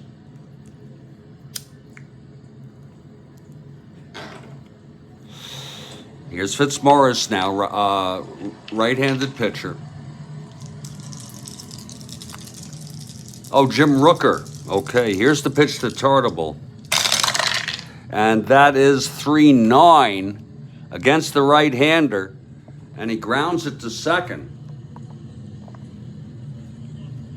And that's picked up by Jerry Adair, throws it over to first, 1 away. He looks like a ferocious pitcher in that picture. Jose Tartable grounds out to second, 1 out, and here's Hot Dog Jackson now. H.D. Jackson, 1 for 2, doubled and scored the first run. That was off Cram. It's Al Fitzmaurice now. Fitzmaurice, the windup, and the pitch to Jackson. That is going to be 2-8, and that he hit that before. It's a double down the line. He hit that before in his last at bat, and that does not mean, you see, there have been so many rolls since then, we don't have to worry, even question whether the roll was rolled fully. You know what I mean? And Jackson now 2 for 3. He's on second, one down. A double off Fitzmaurice. Here comes Bando now.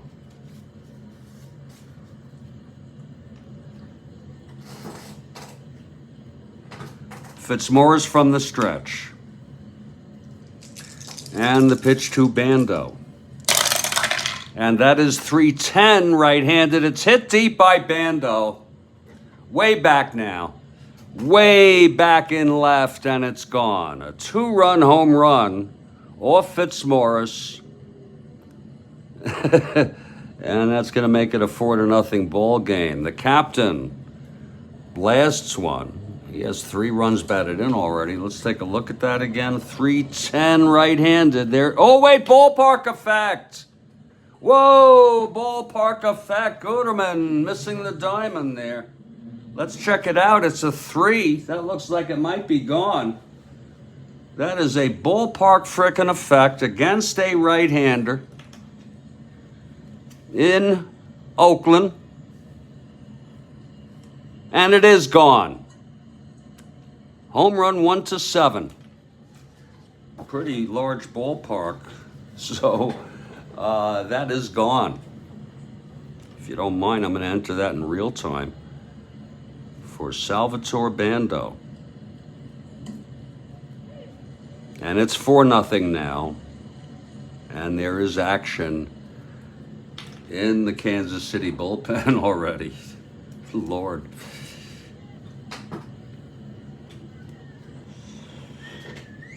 Let's check out for Sal how long that is, how many that is.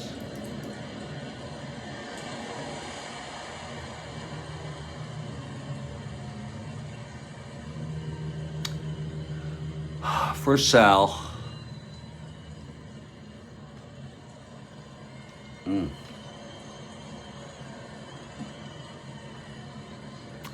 That's number 16. He's underperforming, if you will. I'm not a big fan of that. I think he had 29. 31. He's really underperforming. That is his 16th of the season. And that makes it a 4-0 ball game. Warming in the bullpen is another youngster. Boy, today's the day for them to bring in the youngsters. And boy, did he have a short career. Oh, my Lord. Don O'Reilly. Don O'Reilly. His major league debut. Let me get him, please.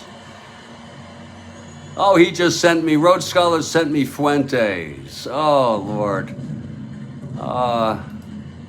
He's too much. You're too freaking much. You know that? It's easy for me to screenshot these and just bring them up that way rather than have it up in my email.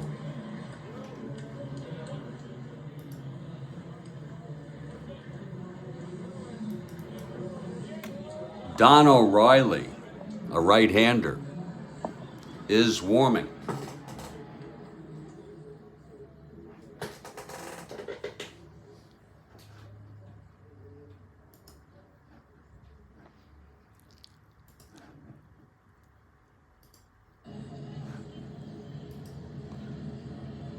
September call-ups, exactly. Kurt Miller notes that Fitzmaurice won 15 games for the Royals in 1975. That's pretty impressive.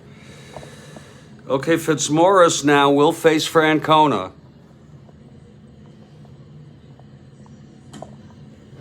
It's 1 out, nobody on.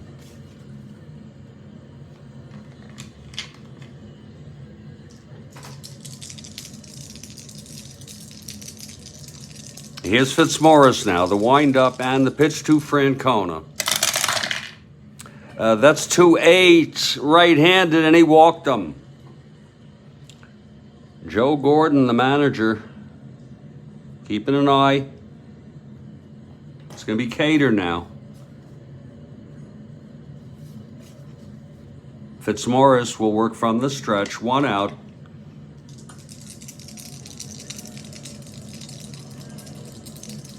Here's the pitch. I'll get to that very shortly, Kurt Miller. That's wild. Here's the pitch to Cater.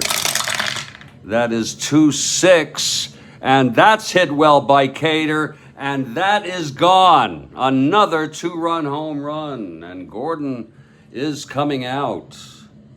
So a very short appearance by Fitzmaurice. Cater has power. Look at that again, please. Against the right-hander, Al Fitzmaurice.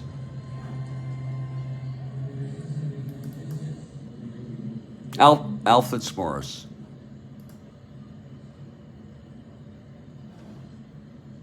And we will get to that in due course, Kurt Miller. That is juicy stuff. Excuse me for my morbidity. For Cater, that's number 14. He had 10. I always thought of him as having some degree of power. That is number 14 for Danny Cater. And Gordon comes out. That's it. We're going to have a little break in the action here with Dick Greendew up. 4 runs in this inning on 2 2-run home runs. And it is now a 6-2 ball game. And coming in from the dugout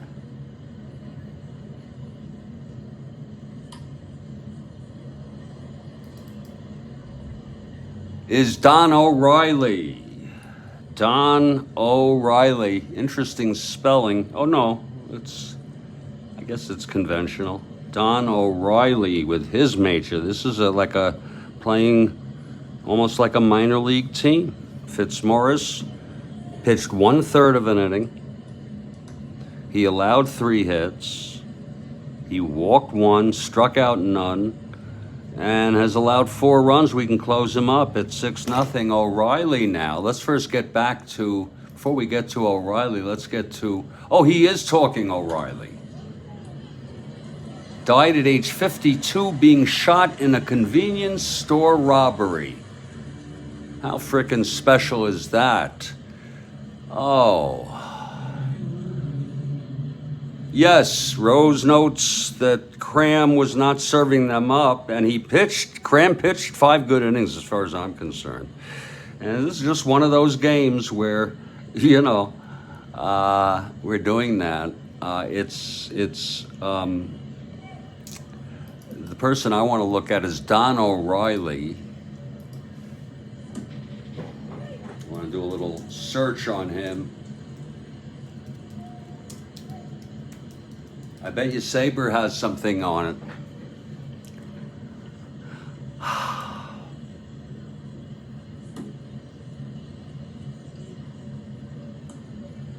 He only played 2 seasons. He pitched in 18 games for the Royals in their inaugural 69 season and 9 games in the 70 season. He was traded with Pat Kelly to the White Sox for Gale Hopkins and John Matias. O'Reilly died at age 52 after being fatally shot during a convenience store robbery. What the hell is the story with that? Here is the...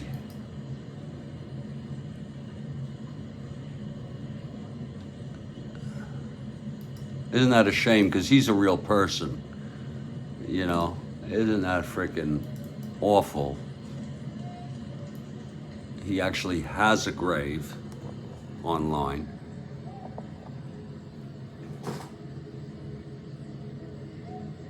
My Lord. And I imagine we could find lots of things about him. My question is, was he a customer? Was he... His playing career was actually cut short by a motorcycle accident. And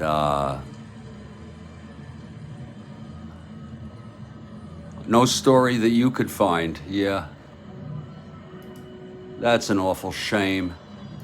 We're talking about Don O'Reilly, and this is Don O'Reilly, everybody.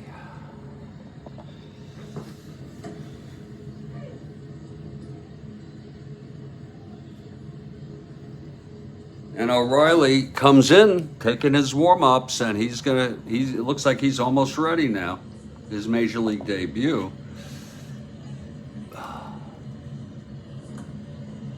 Here's O'Reilly now.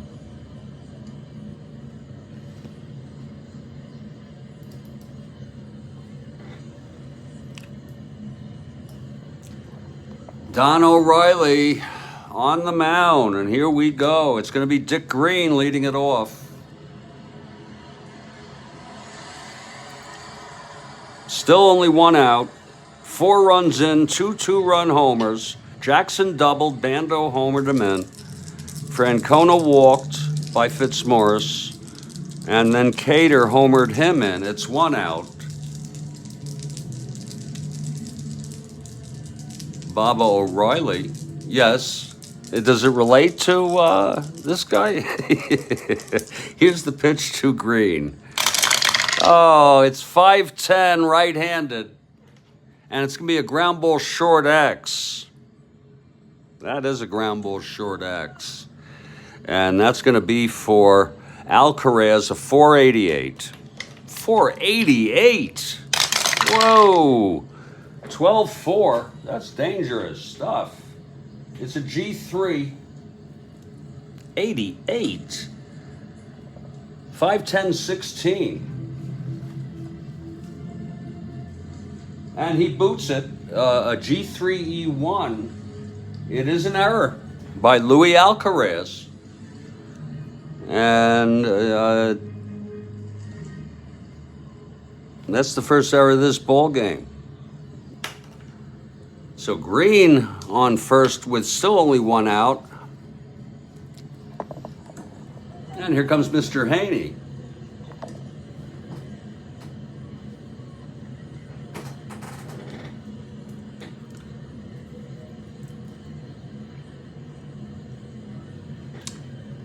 Okay, here's the pitch from O'Reilly to Haney.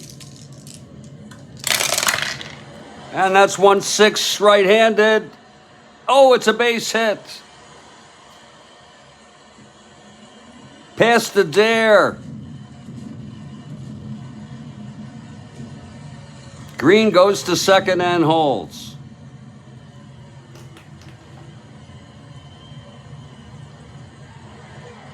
It was 1-6 right-handed. Single 1-10. There it is. First and second now with still only 1 out. And it's going to be Lou Krause now, the pitcher. And he's a 6NR. A deep bunter. Oakland leads at 6-0.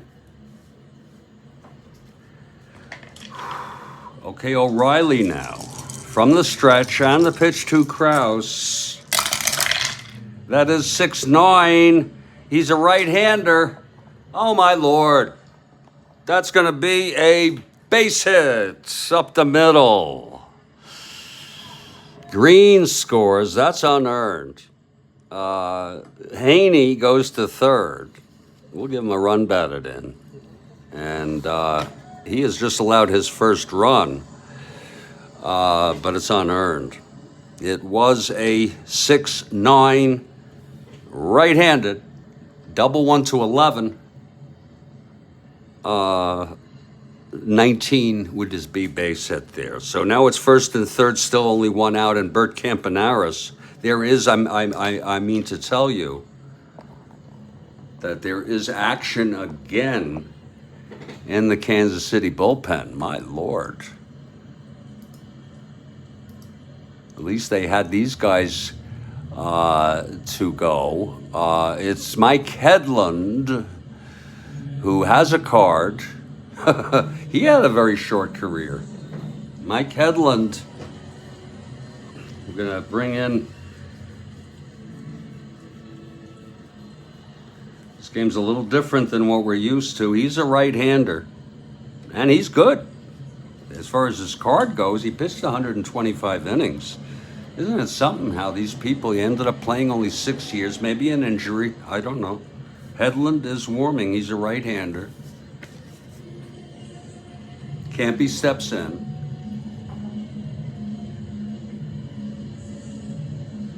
And we are looking at some Green Acres text. Michael Landon, I was a teenage wetland. Pitcher John, teenage wetland. I don't know him. This conversation is over my head. Kurt Miller notes Mary Grace Canfield played Ralph Monroe, a carpenter, on Green Acres. I vaguely remember that they had a woman as a carpenter, which as a kid was, you wouldn't, it was a sexist time. Bert Campanaris will come up here. Still only one out.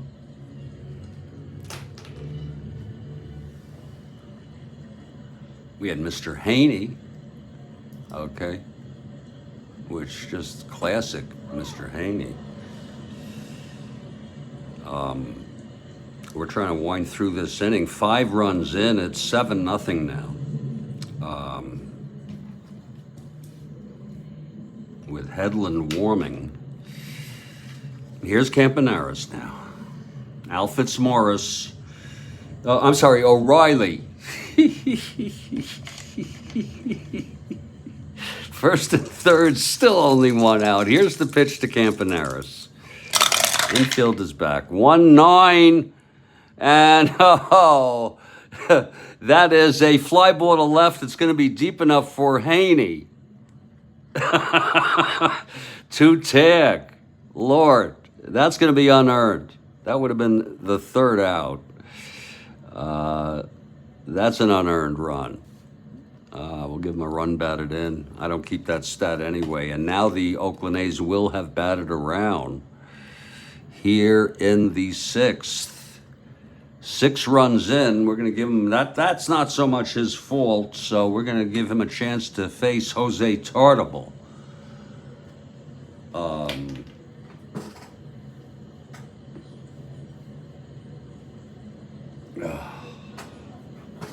Another one of those rural sitcoms, Green Acres of the 60s.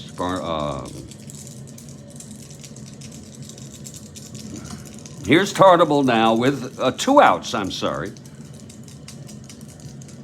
And Krause on first. The pitch to Tartable. And that is 5'8", left-handed.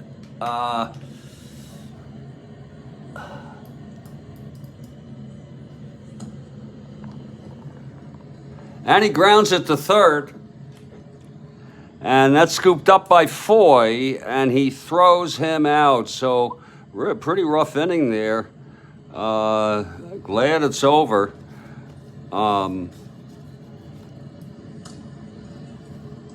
6 runs, 2 of them unearned. And we've gone 6 innings. Wait for the ambient music, if you will, Kathy Harden, for question number 7 coming up. And it's 8-0, Oakland.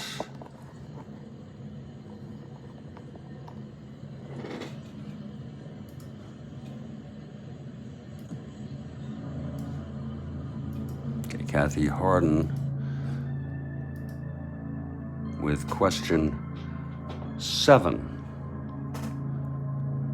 as we get ready for the 7th inning here. Now wait for it. She's as reliable as the morning sun. Question number 7 from Kathy Harden. I will read it, folks. Wait for me to read it before we start answering it. Here it is. Oh, it's question. She wrote question 6, but I think it's her 7th. And the question is, anyone know those one-hit wonders from 1969? Jager and Evans had a huge hit with this song, and more obscure maybe, Thunderclap Newman with this song.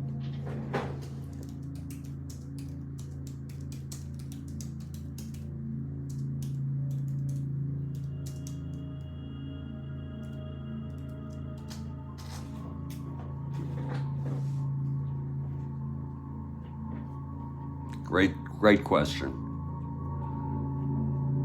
I never heard of Thunderclap Newman. Kurt Miller.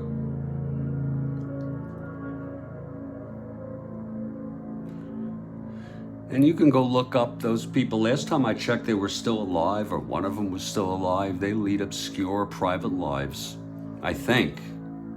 In the year 2525, if man is still alive,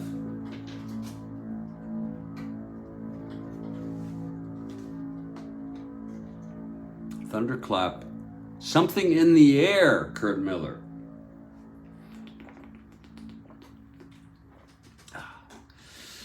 Something in the air. I bet you he's right.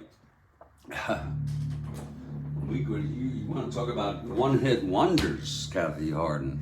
And it doesn't only have to be 69. I'm going to hit the lavatory. I'll be back in a minute.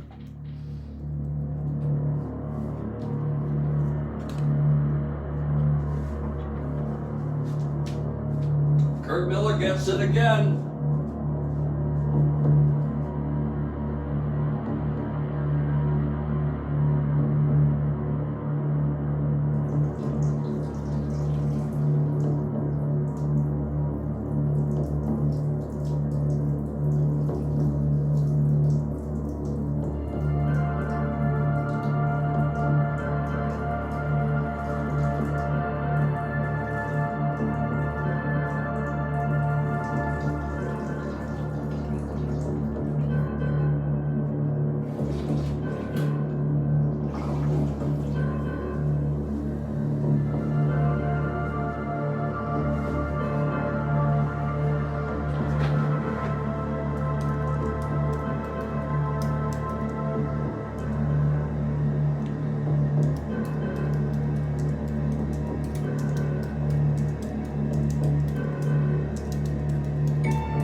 That's really something, Rose. Yeah, a one-hitter by Krause. We're going to get back to this very shortly, folks, if you don't mind. I'm just going to try one little piece more against my better judgment. On this new strain I have, an 8-0 ball game.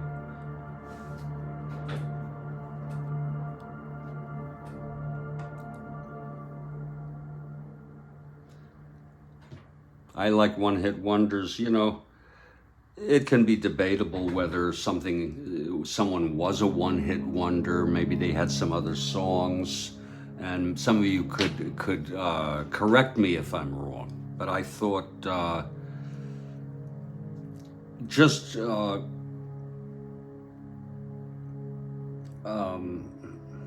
guy who did Bluer Than Blue, the guy Paul Davis, which it's just such a beautiful song. What's the name by Paul Davis? I Go Crazy.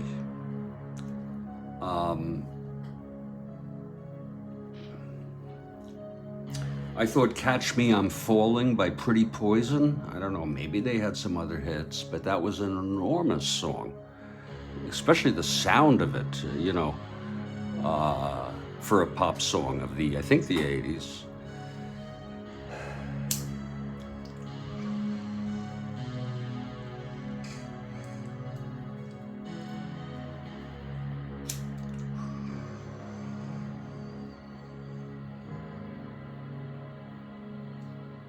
Let's get back to this ball game. You can open up a whole lot of stuff there, Kathy, with that question.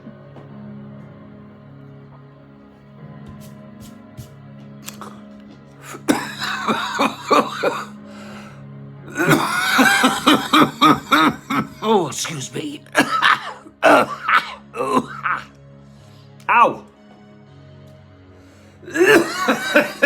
Ooh. Kurt Miller notes the English band formed by Pete Townsend, The Reason, and Wild Country were other Newman songs. Indeed, Kathy Hardin. Indeed.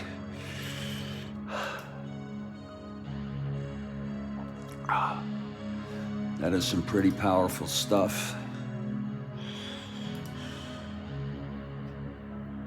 That is some pretty powerful stuff. Well, here's Lou Krause.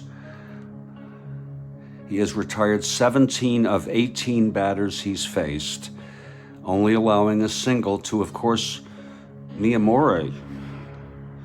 And it's going to be Louis Alcaraz leading it off. It's an 8-0 ball game.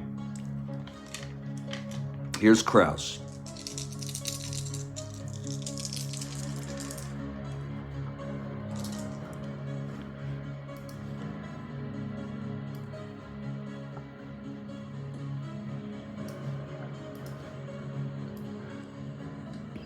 Krause is ready. And the pitch to Alcaraz. That is 5-7 right-handed, and he walked him. So there's your second base runner of the game, allowed by Krause.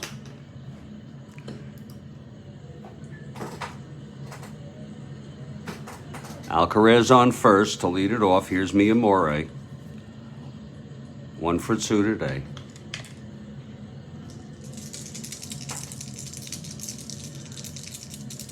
And the pitch from Krause. That's going to be 5-5. Left-handed, hit well. Into the gap for a double for Mia Morey.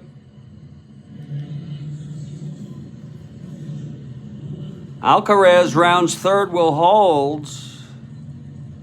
1-12. Mia Morey on a 5-5 right-handed. Wait a minute. Left-handed. Home run and home run, 1-13. It was a 15. It's a double, no asteroids. And here's Joe Foy. So the Royals have something going. They trail by 8, though. Andy Newman died in March 2016, age 73. Here's Krause. The pitch to Foy. That's 2-10, right-handed, and there is a base hit by Foy. 1 asteroid, Alcaraz scores, Fiore goes to third and holds. So now Krause getting hits, and he has reached fatigue. Isn't that something? Lou Krause has reached fatigue. Oh, Christ, that's funny. All of a sudden, this guy's freaking tired. After pitching the game of his career, and it's coming out to talk to him. I don't like to use these guys when they're fatigued. I almost always, 99.9, but I have a mind to let him go just a little bit because maybe the manager would not know he had fatigue or something like that. I hope it's okay with all of you. First and third, and it's going to be Sweet Lou Piniella, but he's not in long.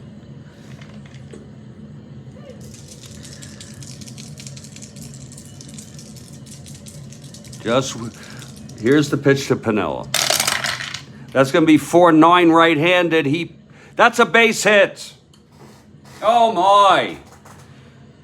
That is a frickin' base hit by Piniella off a very tired Lou Krause. And that's it for Lou Krause. Please don't say we did not let him. It's a base hit, 2 asteroids. 2 runs are in, and now the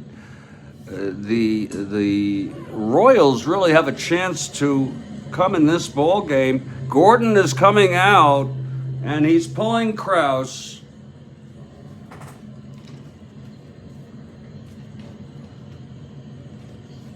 It's an 8-2 ball game now. And someone who came in was Marcel Lackerman. In real world, we use it as a guideline. Doesn't make any difference to us. So why not use him? No need to bring in the other guy who is I guess their ace. And actually, Lackerman got the loss in this game. He pitched only 1 inning. Came in the 8th, I think. The Royals won this one 7-3. I usually put it right there, lower left.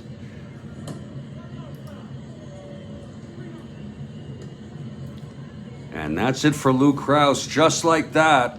But boy, did he pitch well. He got a big hand from the hometown crowd. And we will have a little break here in the action with, oh yeah, Rose, that's great. And he hit it too. I let him go once.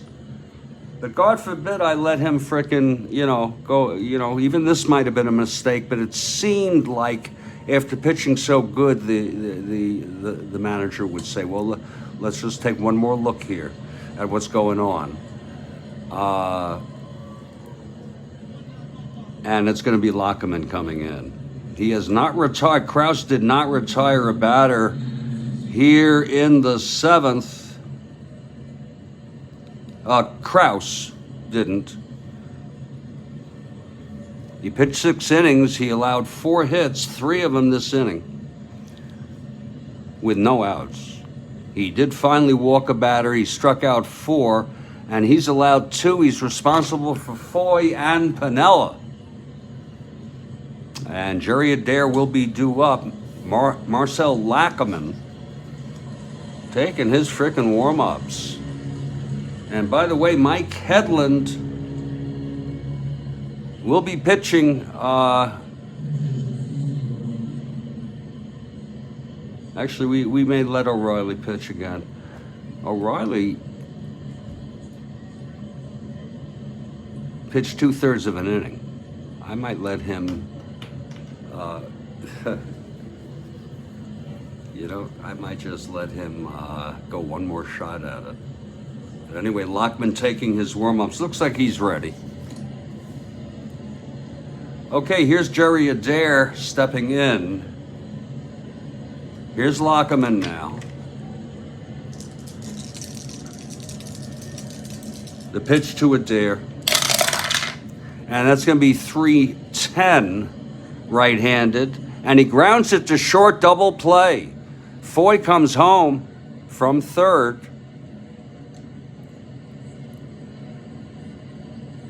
And it's an 8-3 ball game. 2 outs, nobody on.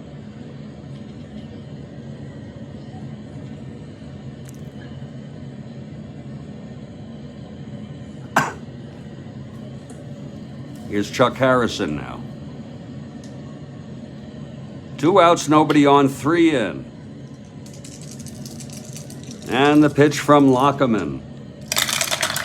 And that would be a 2-4 right-handed, and he grounds it to short. Again, it's Campy. Over to Francona, and the side is out. So it's 3 runs. on some hitting off of Kraus. He ends up allowing 3 runs. He's the winner of record. Lockerman not eligible for the save based on new rules. I don't know if those were in effect. I don't keep saves anyway. And all of a sudden it's an 8-3 ball game. We're heading to the bottom of the 7th. The big question, woo, Lord Christ, is I need to take a 5-minute break. I've been doing fine here, staying on task, but I need to take a little, I'm fine. Take a little break here. The big question is, will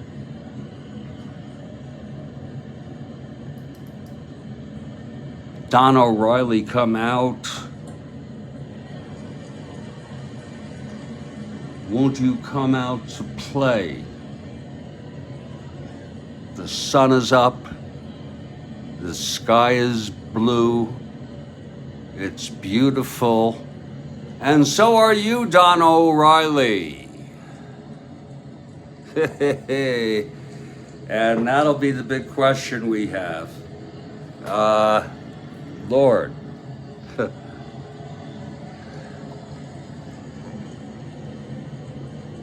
I'll be back in about 5, okay? Thanks a lot, folks.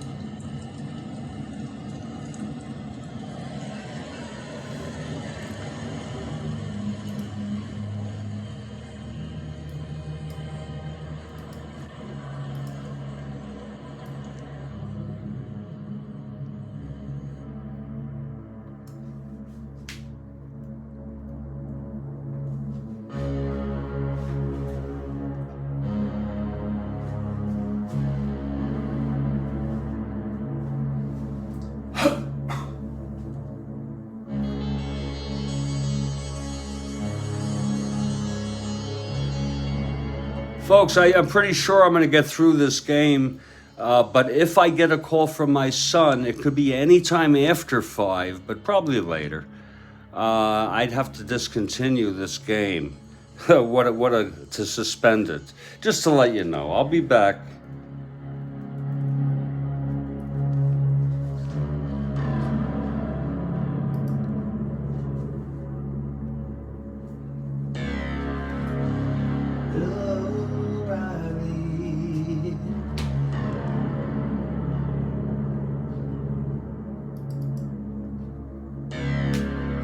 Don O'Reilly,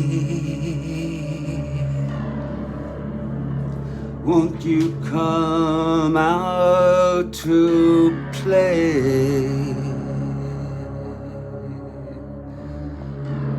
This was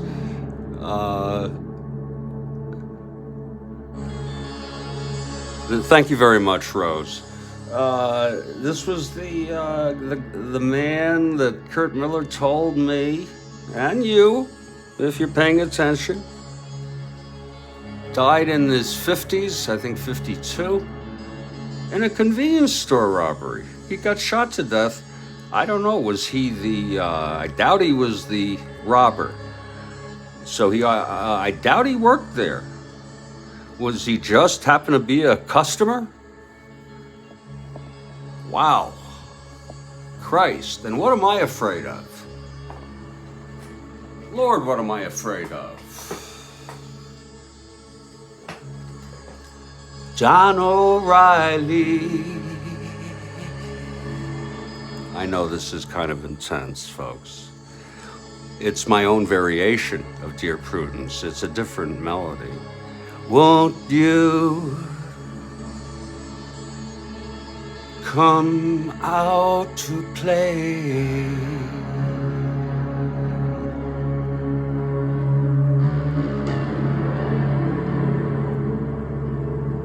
Won't you come out to play? Yeah. All right, yeah.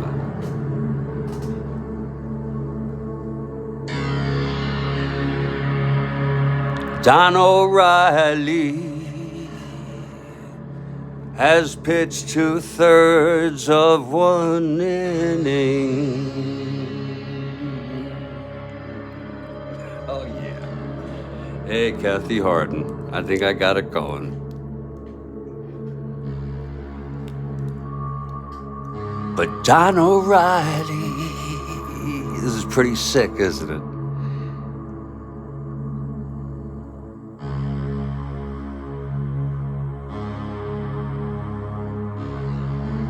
Two unearned funds came in.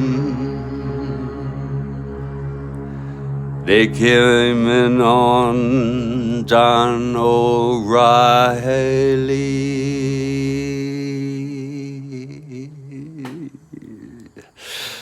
Thank you. I just can't help it. This game is like no other frickin' game. It's 8-3. And O'Reilly will be coming in. I want to tell you, it would tickle my fancy if he could get out of this inning without a problem. Because he's due up in the 8th, and I have no frickin' interest in burning out these young pitchers in the Kansas City bullpen. I am not like Billy Martin, who hates pitchers. Okay?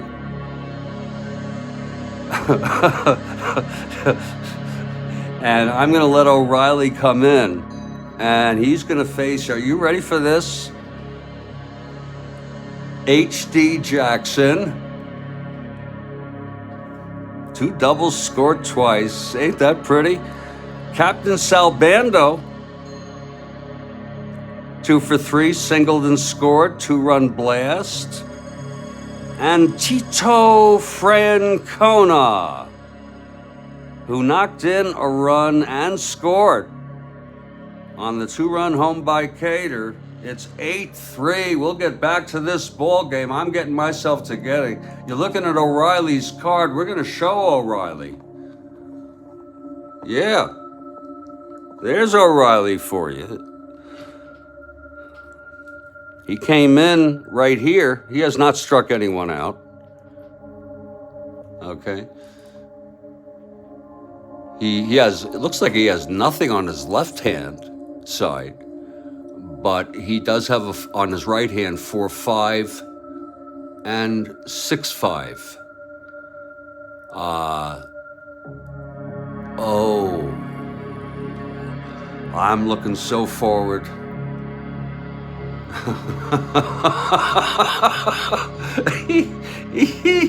The clouds.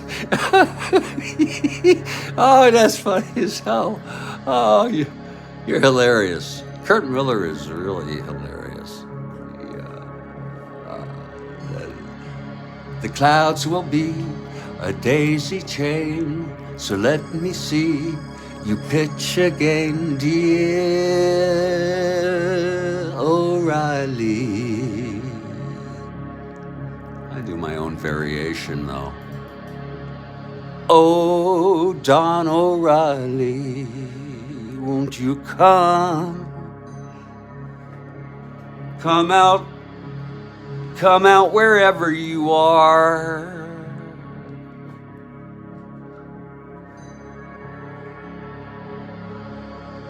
I'll be back in a few, folks. Thanks for the laughs. Thanks for the laughs. We'll meet again. Some sunny day. What a sad song. Some of you know that song? Vera, some woman, Vera something, sung it. It was the song to play at the end of Dr. Strangelove.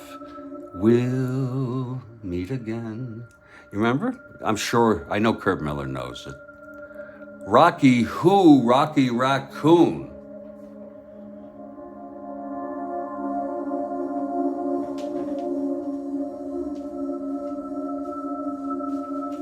Rocky Raccoon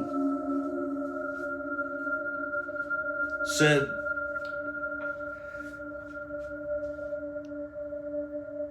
"Doc, it's only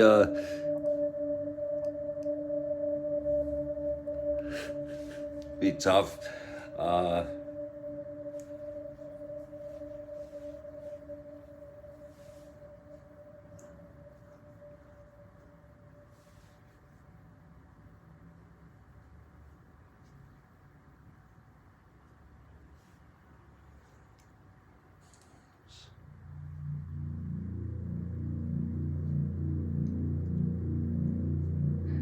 Oh, yes, everybody, yes. Oh, please, God. I'll be back in a few minutes for the bottom of the seventh. Booked himself a room in the local saloon. Her name was McGill, but she called herself Lil, and everyone, and I mean everyone, knew her as Nancy. It's inspired nonsense. You know, Paul once said in an interview that he often just writes a melody first and then finds words that sound good to put into it. I could imagine that. Can you imagine that? And then sometimes, and that's why he says sometimes his lyrics are nonsensical, they're confusing, he also said, though, that sometimes he just comes right off with a melody and words. Just the whole idea of a song. He may not have all the words.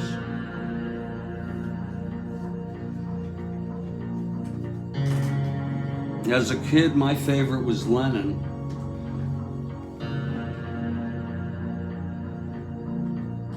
My favorite was John Winston Ono Lennon.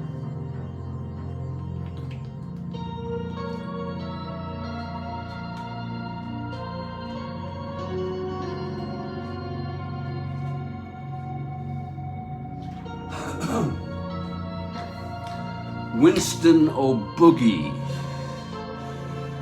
Winston O'Boogie.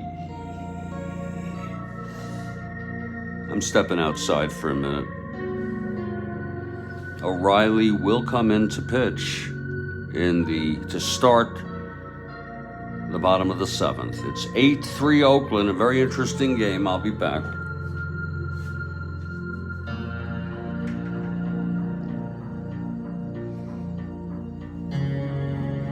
Gideon's Bible.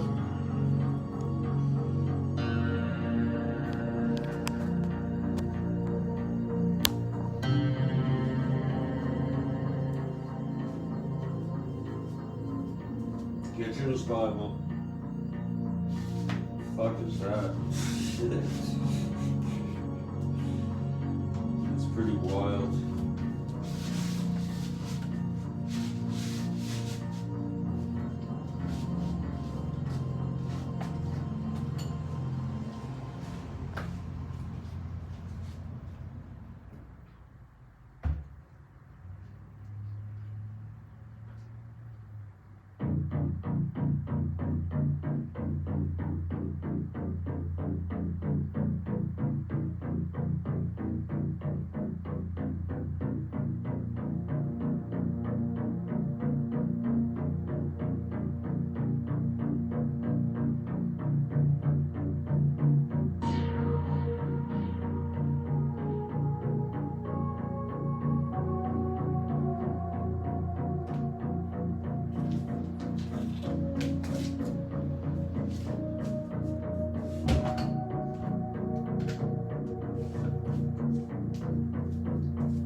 If I could be frank with you,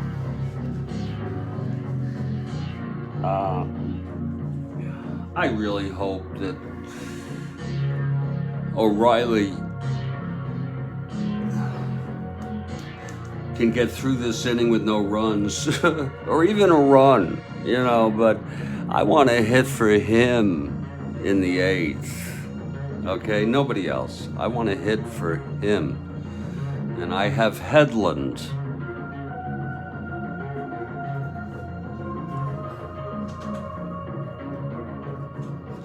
available.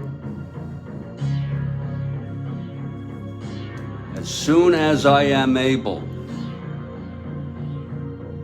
I'll be better.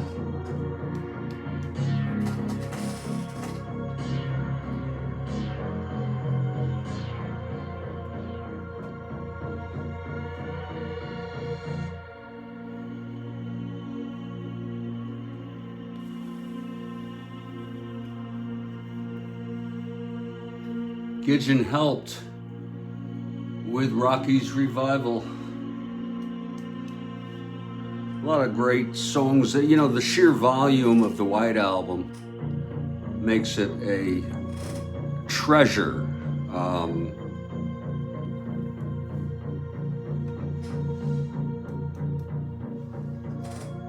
I was blown away. I got it the day it came out, so help me God. My mother got it for me.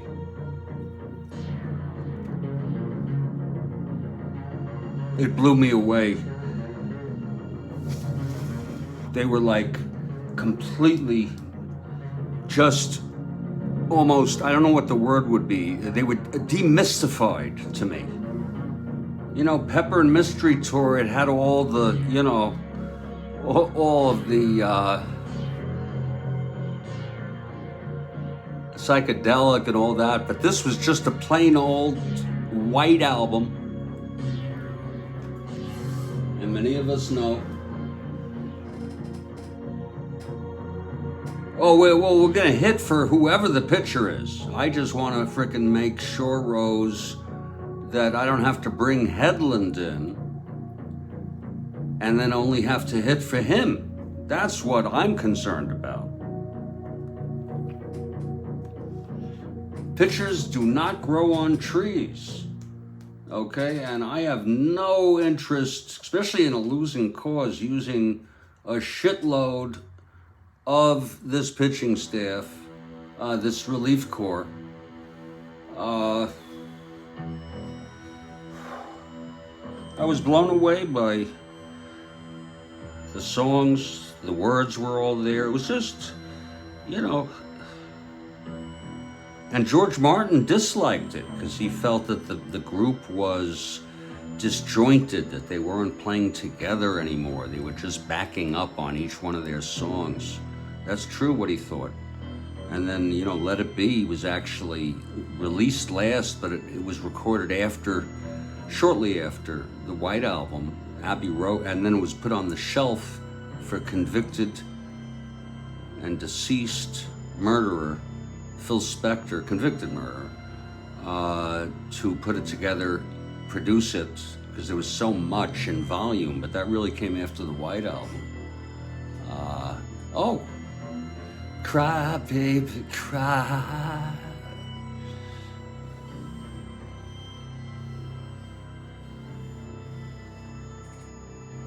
And you know, at age, I'm age 10 and a half when I got this access to this material. And you know, for someone who was 10 and a half years old, I don't remember exactly, because I didn't have the language that I have today to describe things.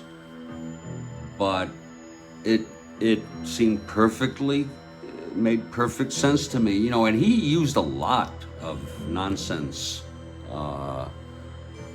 words, and he wrote the song Glass Onion and gave clues. Here's another clue for you all. The walrus was Paul. But the truth of the matter, he used to say, is there was no real meaning I had intended.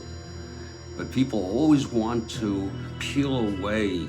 It was like a glass onion. Great idea.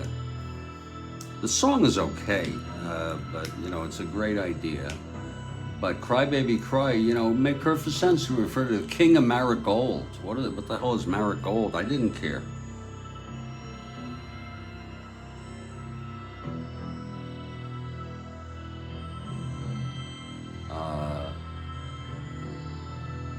You know, she's old enough to know better. So cry, baby, cry. To me, it's, you know, there's the meaning of it is mothers cry over their children. I mean, that's pretty, And you know, you could take it from there as the child. You know, I don't believe in the commandment, honor thy parent, because some parents are abusive. So, you know, the 10 Commandments, I'm sorry to go off on this, are conditional. Thou shalt not kill in probably most cases, with the far majority, but if necessary, to defend yourself, okay? So, you know, it's morality is socially constructed, okay? Now, if you want me to go off that, you may not like what you're about to hear. What I'm gonna do is instead I'm gonna get back to the ball game.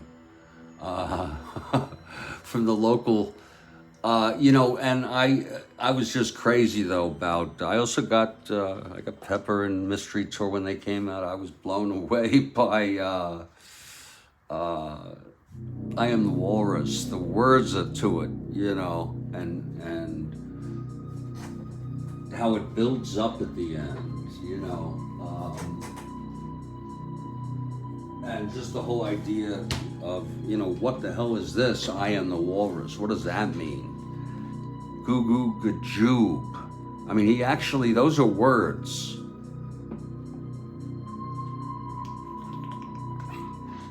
What does that mean? You know, it just sounds great. And, you know, when the girl lets down her knickers, I thought that was wicked.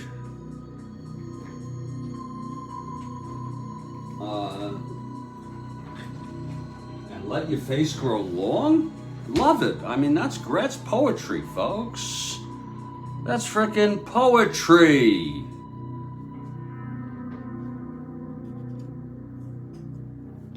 Okay, that's for a seance in the dark. Oh yeah. Put on specially by the children for a lark. I like this, the sound of specially by the children. I like how the way that rolls off the tongue, if you will.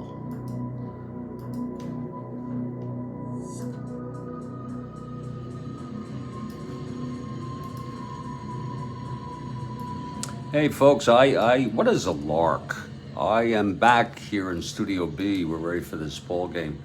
What in God's name is a lark? Is it like a wasteful spree or something, you know? But it's gonna be, I keep forgetting his first name, Don. It's Donald. We looked at his grave. Donald O'Reilly coming out. He did pitch 2/3. Unfortunately, he allowed 2 unearned.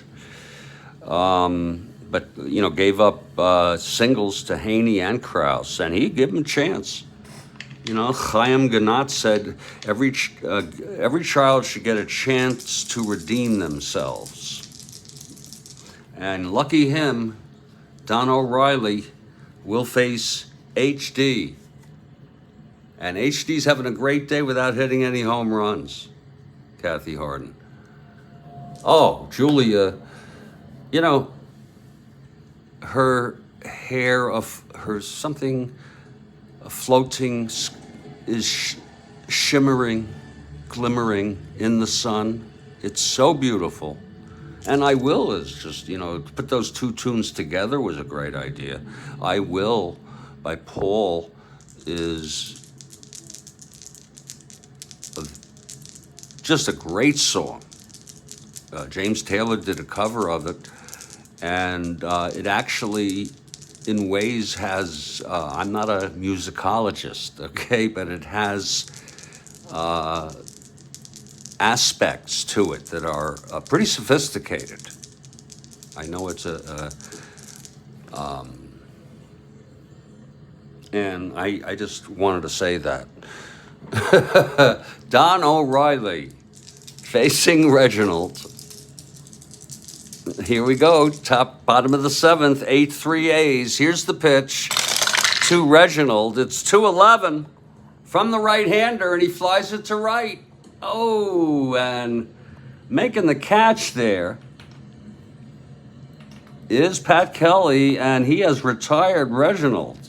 I think that that's an accomplishment.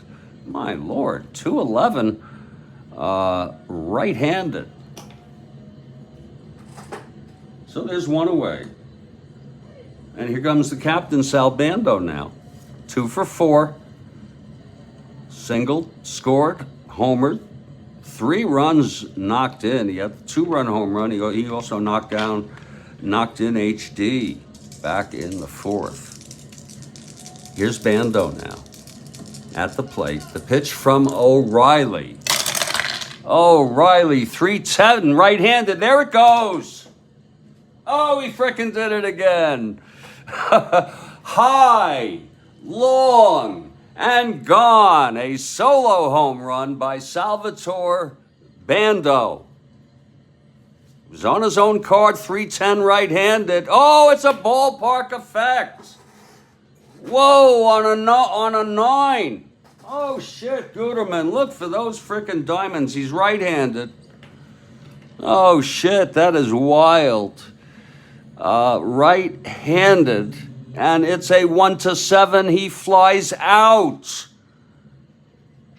to Kelly. So Bando, that was deep, though. I'm going to tell you, that was freaking deep. It was a 1-7 home run. I've incorporated ballpark effects. That's in Oakland, 1-7. There it is again if you want to see it. I don't try to pull any shit over you. That's a fly ball left. Oh, that's a fly ball left. Oh, I'm so sorry. That was caught by Sweet Lou. Okay, I bet you I can white out this without having to add. That's a fly ball left.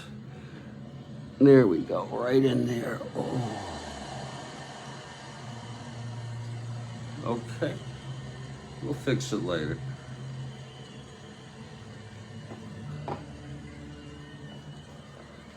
Okay, so 2 away now, O'Reilly. And O'Reilly will face Tito Francona.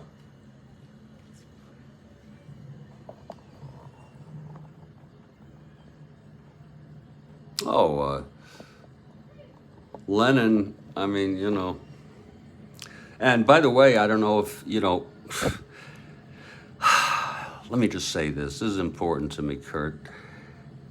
Is Lennon may not have known the word chaos theory, and it really wasn't well known at all around 1979 when he wrote this. But when he wrote in the song Beautiful Boy, life is what happens while you're busy making other plans. When he wrote that, that has been cited at the beginning of a journal article, a referee journal article in my field, for an article on chaos theory and its implications for, you know, the field was counseling, but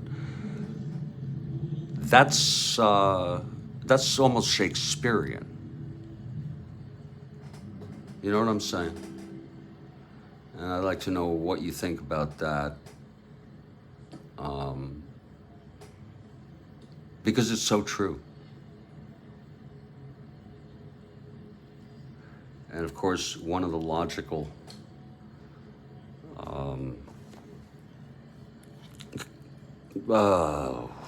conclusions or implications that I would make is enjoy the moment, enjoy the here and now, because that's what life is. It's not what you have dreamed up in your head, or even though in a way that's part of life, I guess, the human experience, but enjoy the moment, enjoy the here and now. And I think Strat-O-Matic's an example of that. Francona with 2 outs. Oh my Lord, Kurt Miller. These are English poets of a modern age, he said. Here's Francona now facing O'Reilly, trying to get through. See how he handles Francona. Here's the pitch. And that's going to be 5-3 left-handed. Fly ball right X. There it is. Fly ball right X against the left-hander Francona on a 5-3. That's going to be for Kelly. He's a 3-8. Kelly trying to get to that. 3-8. Oh, shit. 12-3 F2. He's trying to get there. And he's an E8. That's pretty damn good, I think. That's a 5-8. That's a 10-13 8. And he makes the catch. 3 fly balls. And that was an impressive inning, I guess, for Don O'Reilly. Oh yeah, that line is like, I don't know what to say about that line, if I could even find. But Kurt Miller has just noted that, and by the way, we are ready for Kathy Harden, Kurt Miller. So I'll get to what you just cited there. Folks, we've gone 7. It's 8-3 in the most interesting ball game. Oakland at KC, 1969 replay on the Strat-O-Matic Sports Network. I'm Jeffrey Guterman, and this is Kathy Harden.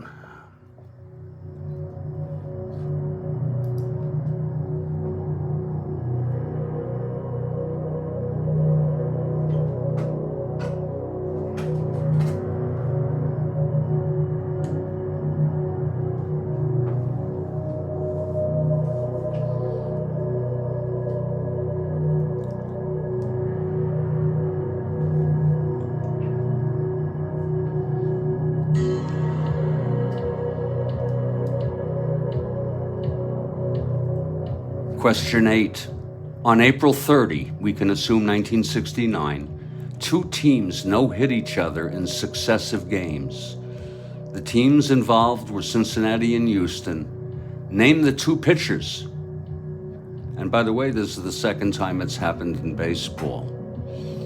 That is some question. Wow. The teams involved were the Reds and the Astros. But, 2 pitchers. Yeah, okay. Okay. And no looking it up, folks.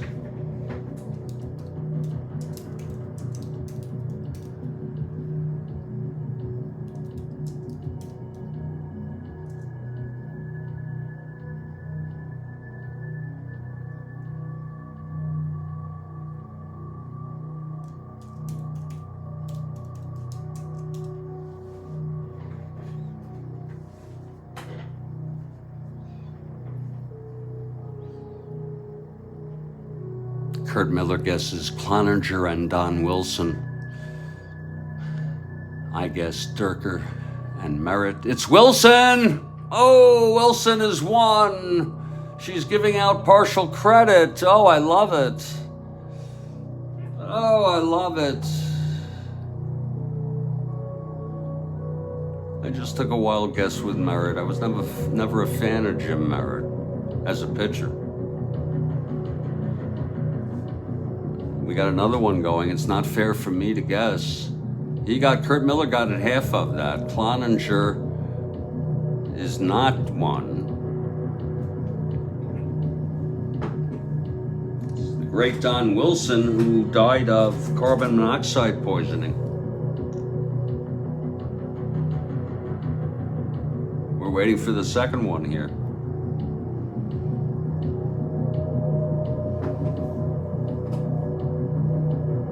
Sammy Ellis of the Reds. Holy shit. May I have another guess? Okay, let me see. Kurt Miller, hold on. I'm going to go with, even though he wasn't that good, I don't know how far we can take this. Yeah. Oh, so it's no. No to Gary Nolan. Lord. Well.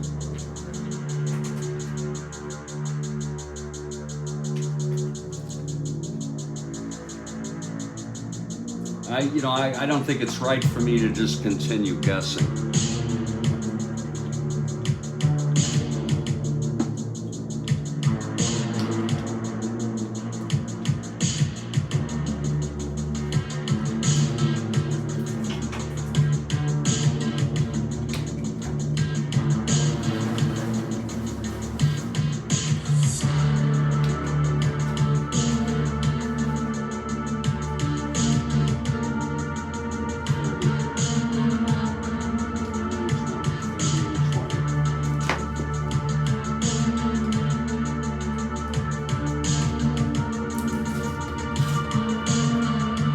Yeah, we'll take the answer.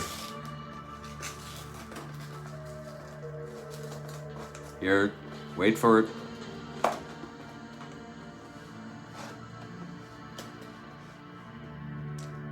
And this was on back-to-back days.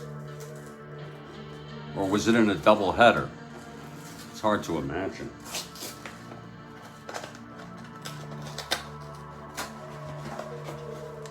I was gonna say Maloney. Oh, that was my next guess. Lord.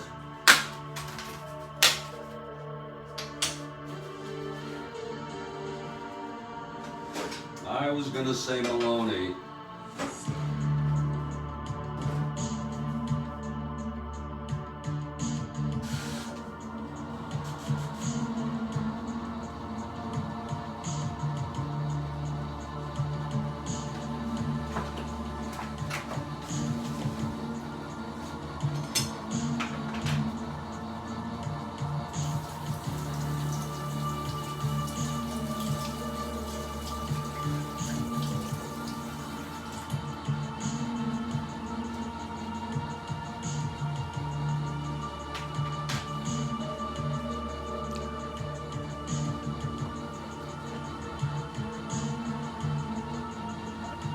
I was going to say Maloney, Kathy Harden.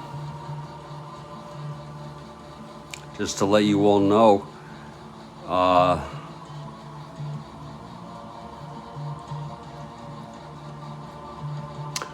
my son could call me anytime, and if that happens, this will be suspended and then resumed at the earliest possibility. It's going to be Marcel Lockerman, starting his second inning of relief. He came in for Kraus, who just suddenly fatigued. It's going to be Rodriguez, a pinch hitter for O'Reilly. And back to the top of the order, Pat Kelly.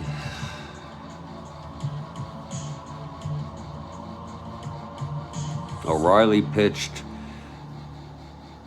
1 2/3. Had a pretty rough start of it.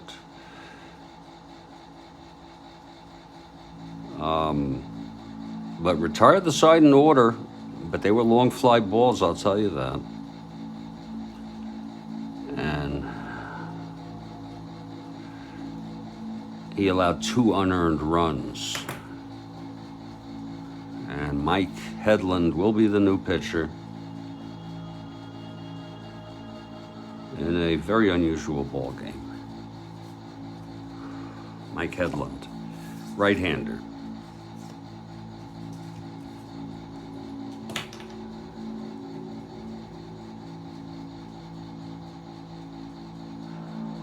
As a kid with Obla Di, Obla Da, you know, John's feeling was that those kind of songs should be given to other groups or artists. Obla Di, Obla Da, you know, Maxwell Silverhammer. He thought that they really didn't, you know what I mean. But I used to, when it says Obla Di, Obla Da, Bra, how the life goes on or something like that. But it's B-R-A, Bra. And of course I was only 10 and a half, so I said, wow, is he saying bra? You know, again, I'm only 10 and a half.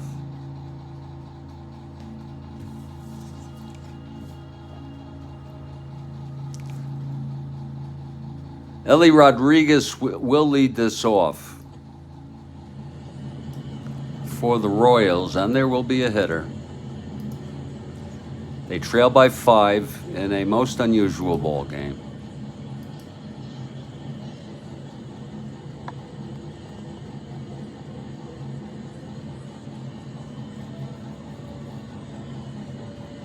Here's Rodriguez facing Lockerman.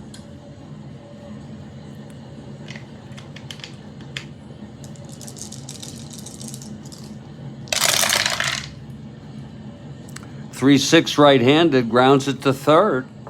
And Bando has it, 1 away. There'll be a hitter here.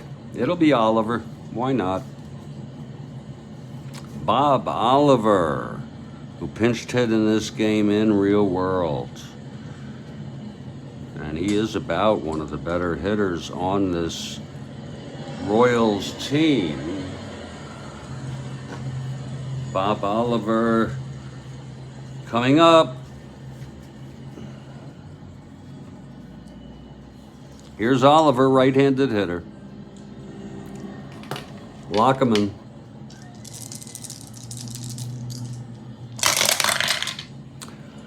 Three-four, he grounds it to third for Bando again. And he throws him out 2 away.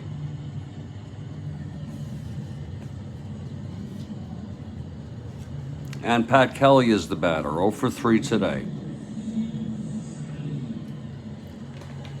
Lockerman, mowing him down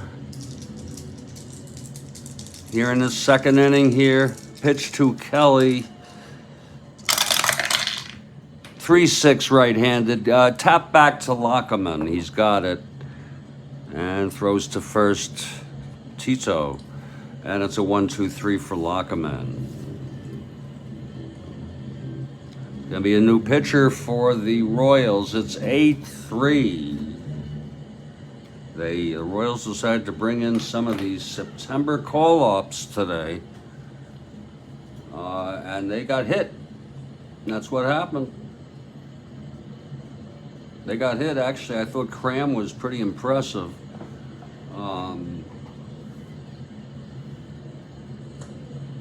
Well, Fitzmaurice really got shelled.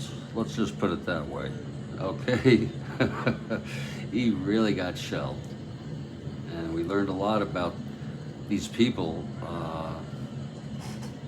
At O'Reilly tragically dying.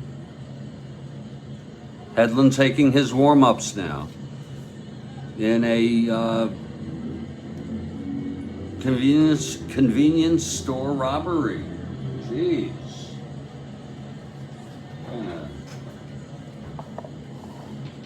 He only played about 5 years.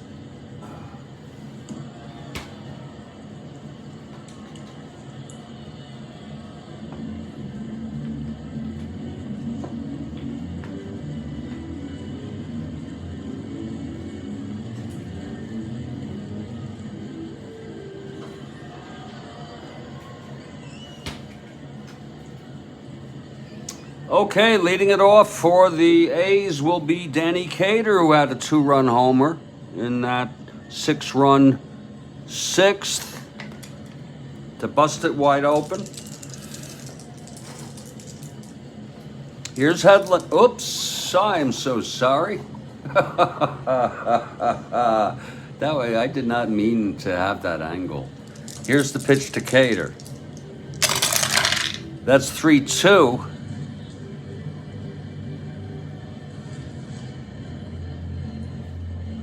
Right-handed, that's got a chance. Oh, there it goes. There it frickin' goes. That's a home run by Danny Cater off Hedlund. Considered one of our decent pitchers. The second home run for Danny. Third run batted in. Jesus. That's number 15 for him. I think it's 15. Yeah, it's 15. Let's go check, put that in there. And now it is a 9.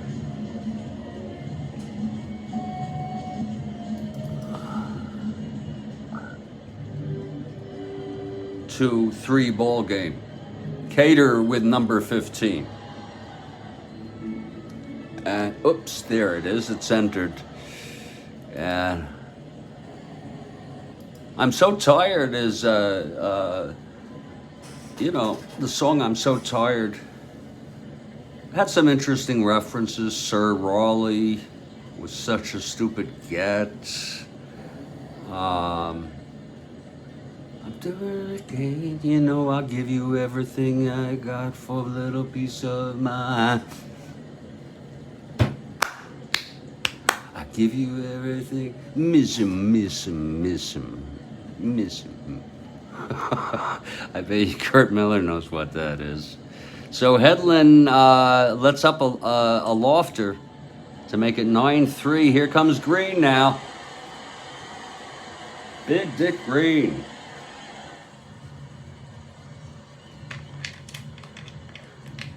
It's a showdown. Oh, here's the pitch to Green. Oh. That's 4-9 right-handed, and that is going to be a base hit for Green.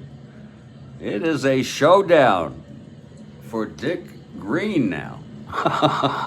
Danny Gator.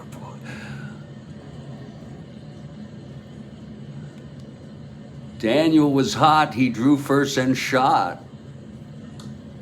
And Rocky collapsed on the table. Oh, Lord, he did. Oh, he collapsed, and the doctor came in stinking of gin and proceeded to... Oh, this is classic stuff. Green on first here. Still nobody out, Hedlund. And here comes Mr. Haney. Mr. Haney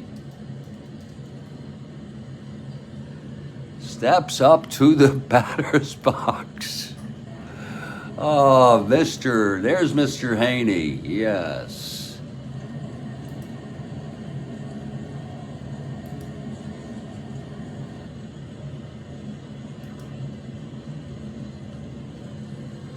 There's Mr. Frickin' Haney.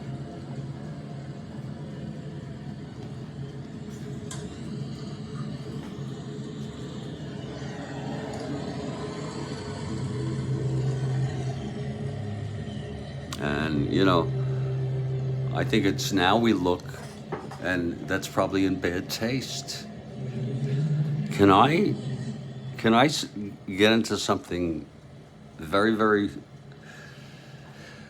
delicate, if you will? Just let me know. Just let me know, yes or no, if you do want me to. If you don't type anything in about Mr. Haney and the metaphor of Mr. Haney. Wow, Joel Horland, wow. That's pretty wild. Your cousin. Is anyone interested in hearing my take on the Mr. Haney theme in Green Acres? Okay, I will do it because it might be disturbing to some people.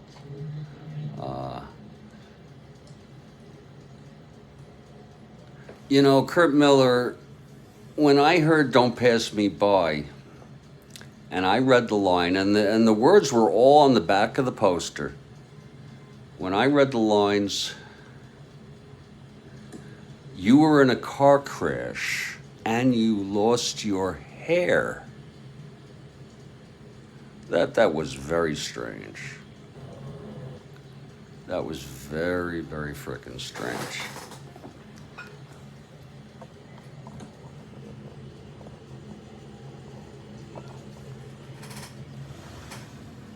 Here's Mr. Haney. Green on first, nobody out, Hedlund. That's 1-9 right-handed, and that's going to be a fly to right for Kelly. One away, and here comes Marcel Lockerman. His endurance is only 2, but I have no interest in, I mean, if I wanted to make it realistic, but no. We'll just let him hit.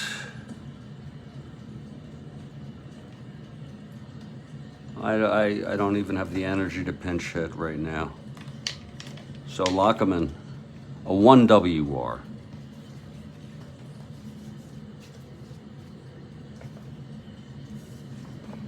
He's already pitched 2 innings. He can pitch 1 more. He is a 1 WR. Here's Hedlund now.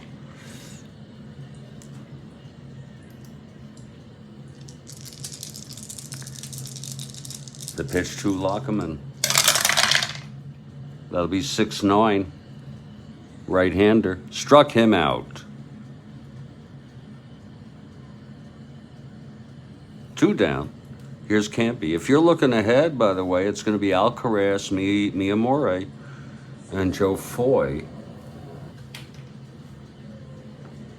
Oh, Kurt Miller.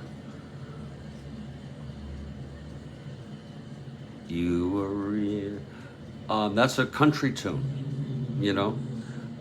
That's the genre Beatlesque country, I guess. Ringo. He also got credit on the song, but I bet he got a lot of help with it, especially maybe from George.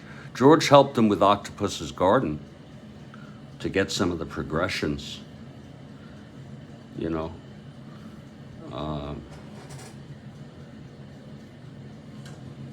But you say they shaved the head. I didn't think of it that way. I thought of it was just a sort of a twisted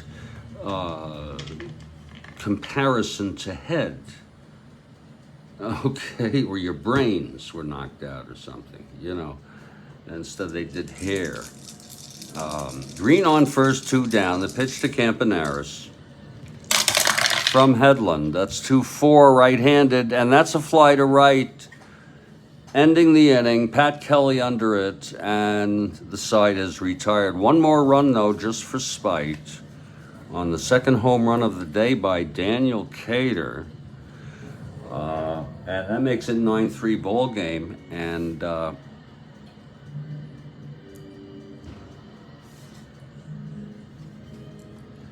here comes Lockman to finish it up. Oh, we have Kathy Harden, of course.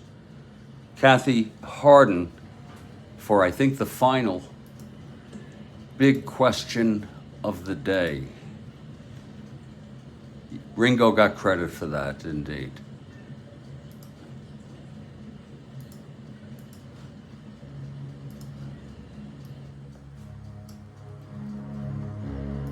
Here's Kathy Harden's final question of the day. And I have to say her Paul is dead hoax question was my personal. Here it is. Number 9, police in New Jersey confiscated 30,000 copies of this album at Newark Airport, saying they violated pornography laws.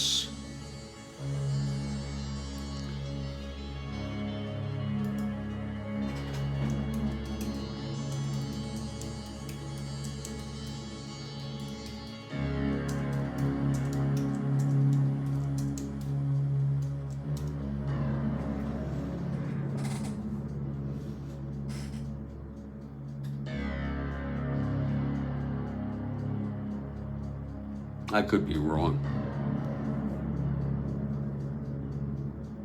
I think I know what it is. That's not it.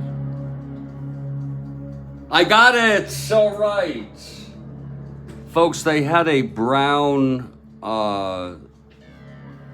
wrapper over it. I don't know if they did that originally. And then it was taken back, and they no, it had a brown wrapper. That's what it had. Yeah, maybe I don't know if it came out that way. And it was a bolt. I wouldn't. I don't need to know that they have pubic hair or you know what their junk looks like, but you know, it's not. It's not something that Paul would have done, if you know what I mean. Well, we're heading to the top of the 9th, and it was a great one, Kathy. If you have a bonus baby after this half inning, you're free to. I don't want to put pressure on you, though. Loved it. Here's Marcel Lockman in his 3rd inning, hoping to just finish this off. Louis Alcaraz, it's 9-3 Oakland. We got to look at some of the pitchers, the young pitchers today, at a cost. Kansas City did. Here's Lockman and the pitch to Alcaraz.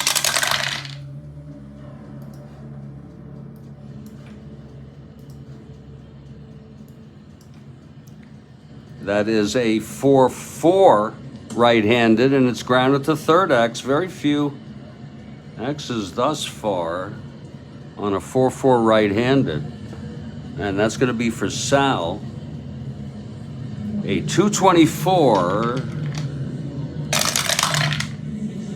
224.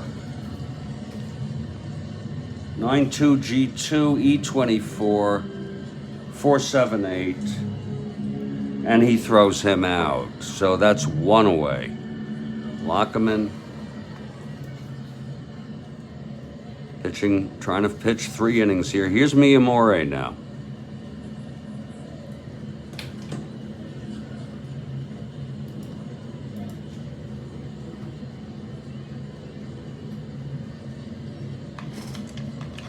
Here's Fiore at the plate. Lockman winds and deals. Oh, 4-5 left-handed, chops it to first. Francona has it. 2 away, yeah, starched. You know, I never liked starch in a shirt. I might have asked for it a couple times, but no, I don't like that. Who the hell needs that? Get something that doesn't wrinkle much, you know? And, I mean, of course, after you may have to iron it or you may dry clean it, whatever you do, but you know, I'm talking stiff starch. You ever put a shirt on like that? It's almost like you have to separate it from itself, you know, to put it, it's so... Okay, it's 2 outs, this is it, Joe Foy. Facing Lockerman, and the pitch. There it is, 3-6 right-handed. Oh, he walked him. So Foy on with their piggy wives. Sure. And, you know, I guess you could read into it. I'm a little slow. Sometimes I'm concrete. You could think of them as, you know, I'd like to see what you or anyone else thinks, Kurt Miller. Lou Piniella coming up. And if I get a call from my son, this broadcast will just end abruptly. And just reminding you that. It could be about the establishment. It could be about, you know, people in power and control. You know, the elite.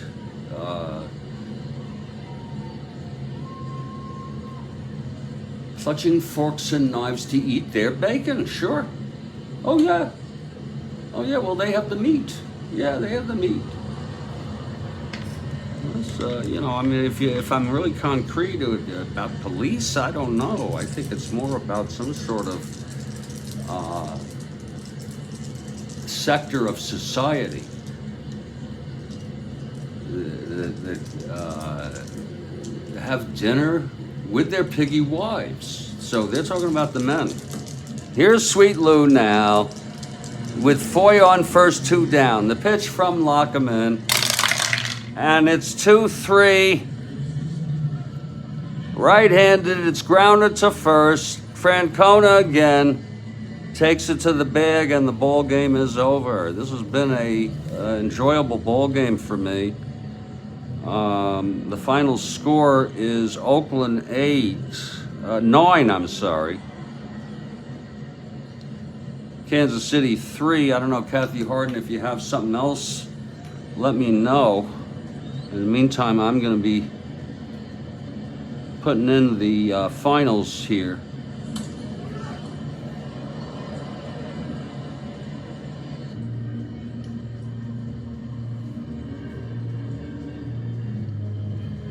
Lockerman 3 innings, no hits.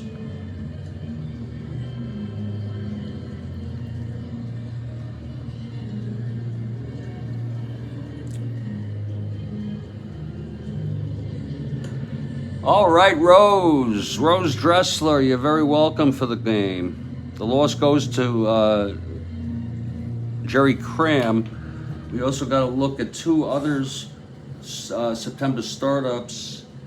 Oh, here it is. Folks, here it is, the final question.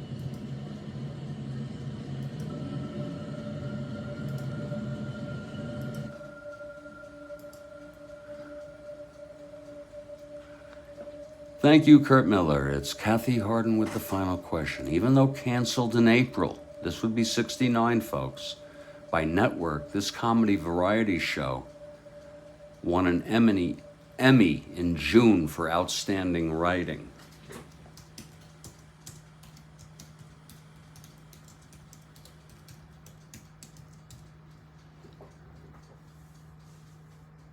Even though canceled in April by the Network, which I think was CBS, this comedy variety show won an Emmy in June for outstanding writing.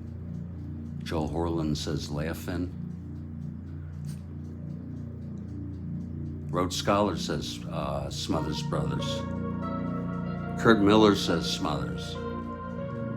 Great question. And how ironic. How fitting. I'd like to share that one with everyone who participated today, especially on this Rhodes Scholar. Thanks for the cards, Kurt Miller.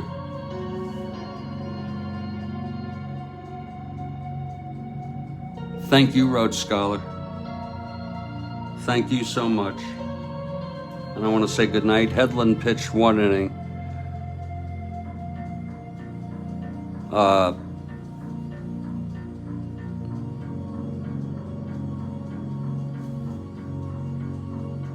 It's Oakland 9 runs, 12 hits, no errors. Kansas City, 3 runs, 4 hits, and 1 error. We'll put this one in the books. Thanks for the questions. How do you like that? Replaced by Glenn Campbell, and I don't want to put him down, though. You know. But it's a different kind of animal. But love Glenn Campbell. Thanks very much, everybody. Thank you, Kathy Harden, you're the best. And thank you for your help and your support. And to everybody else out there in the Strat-O-Matic Sports Network, stay strong, stay well. And I'll catch you all next time. Thank you.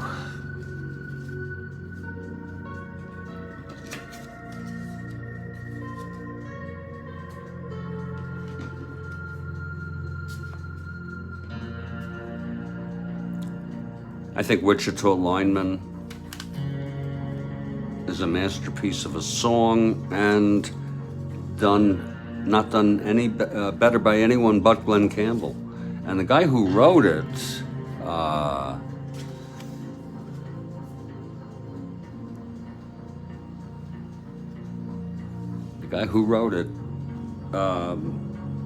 think he's still alive. He said no one could sing his songs like Glenn Campbell. His name escapes me. There have been so many covers of it.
take care, everybody.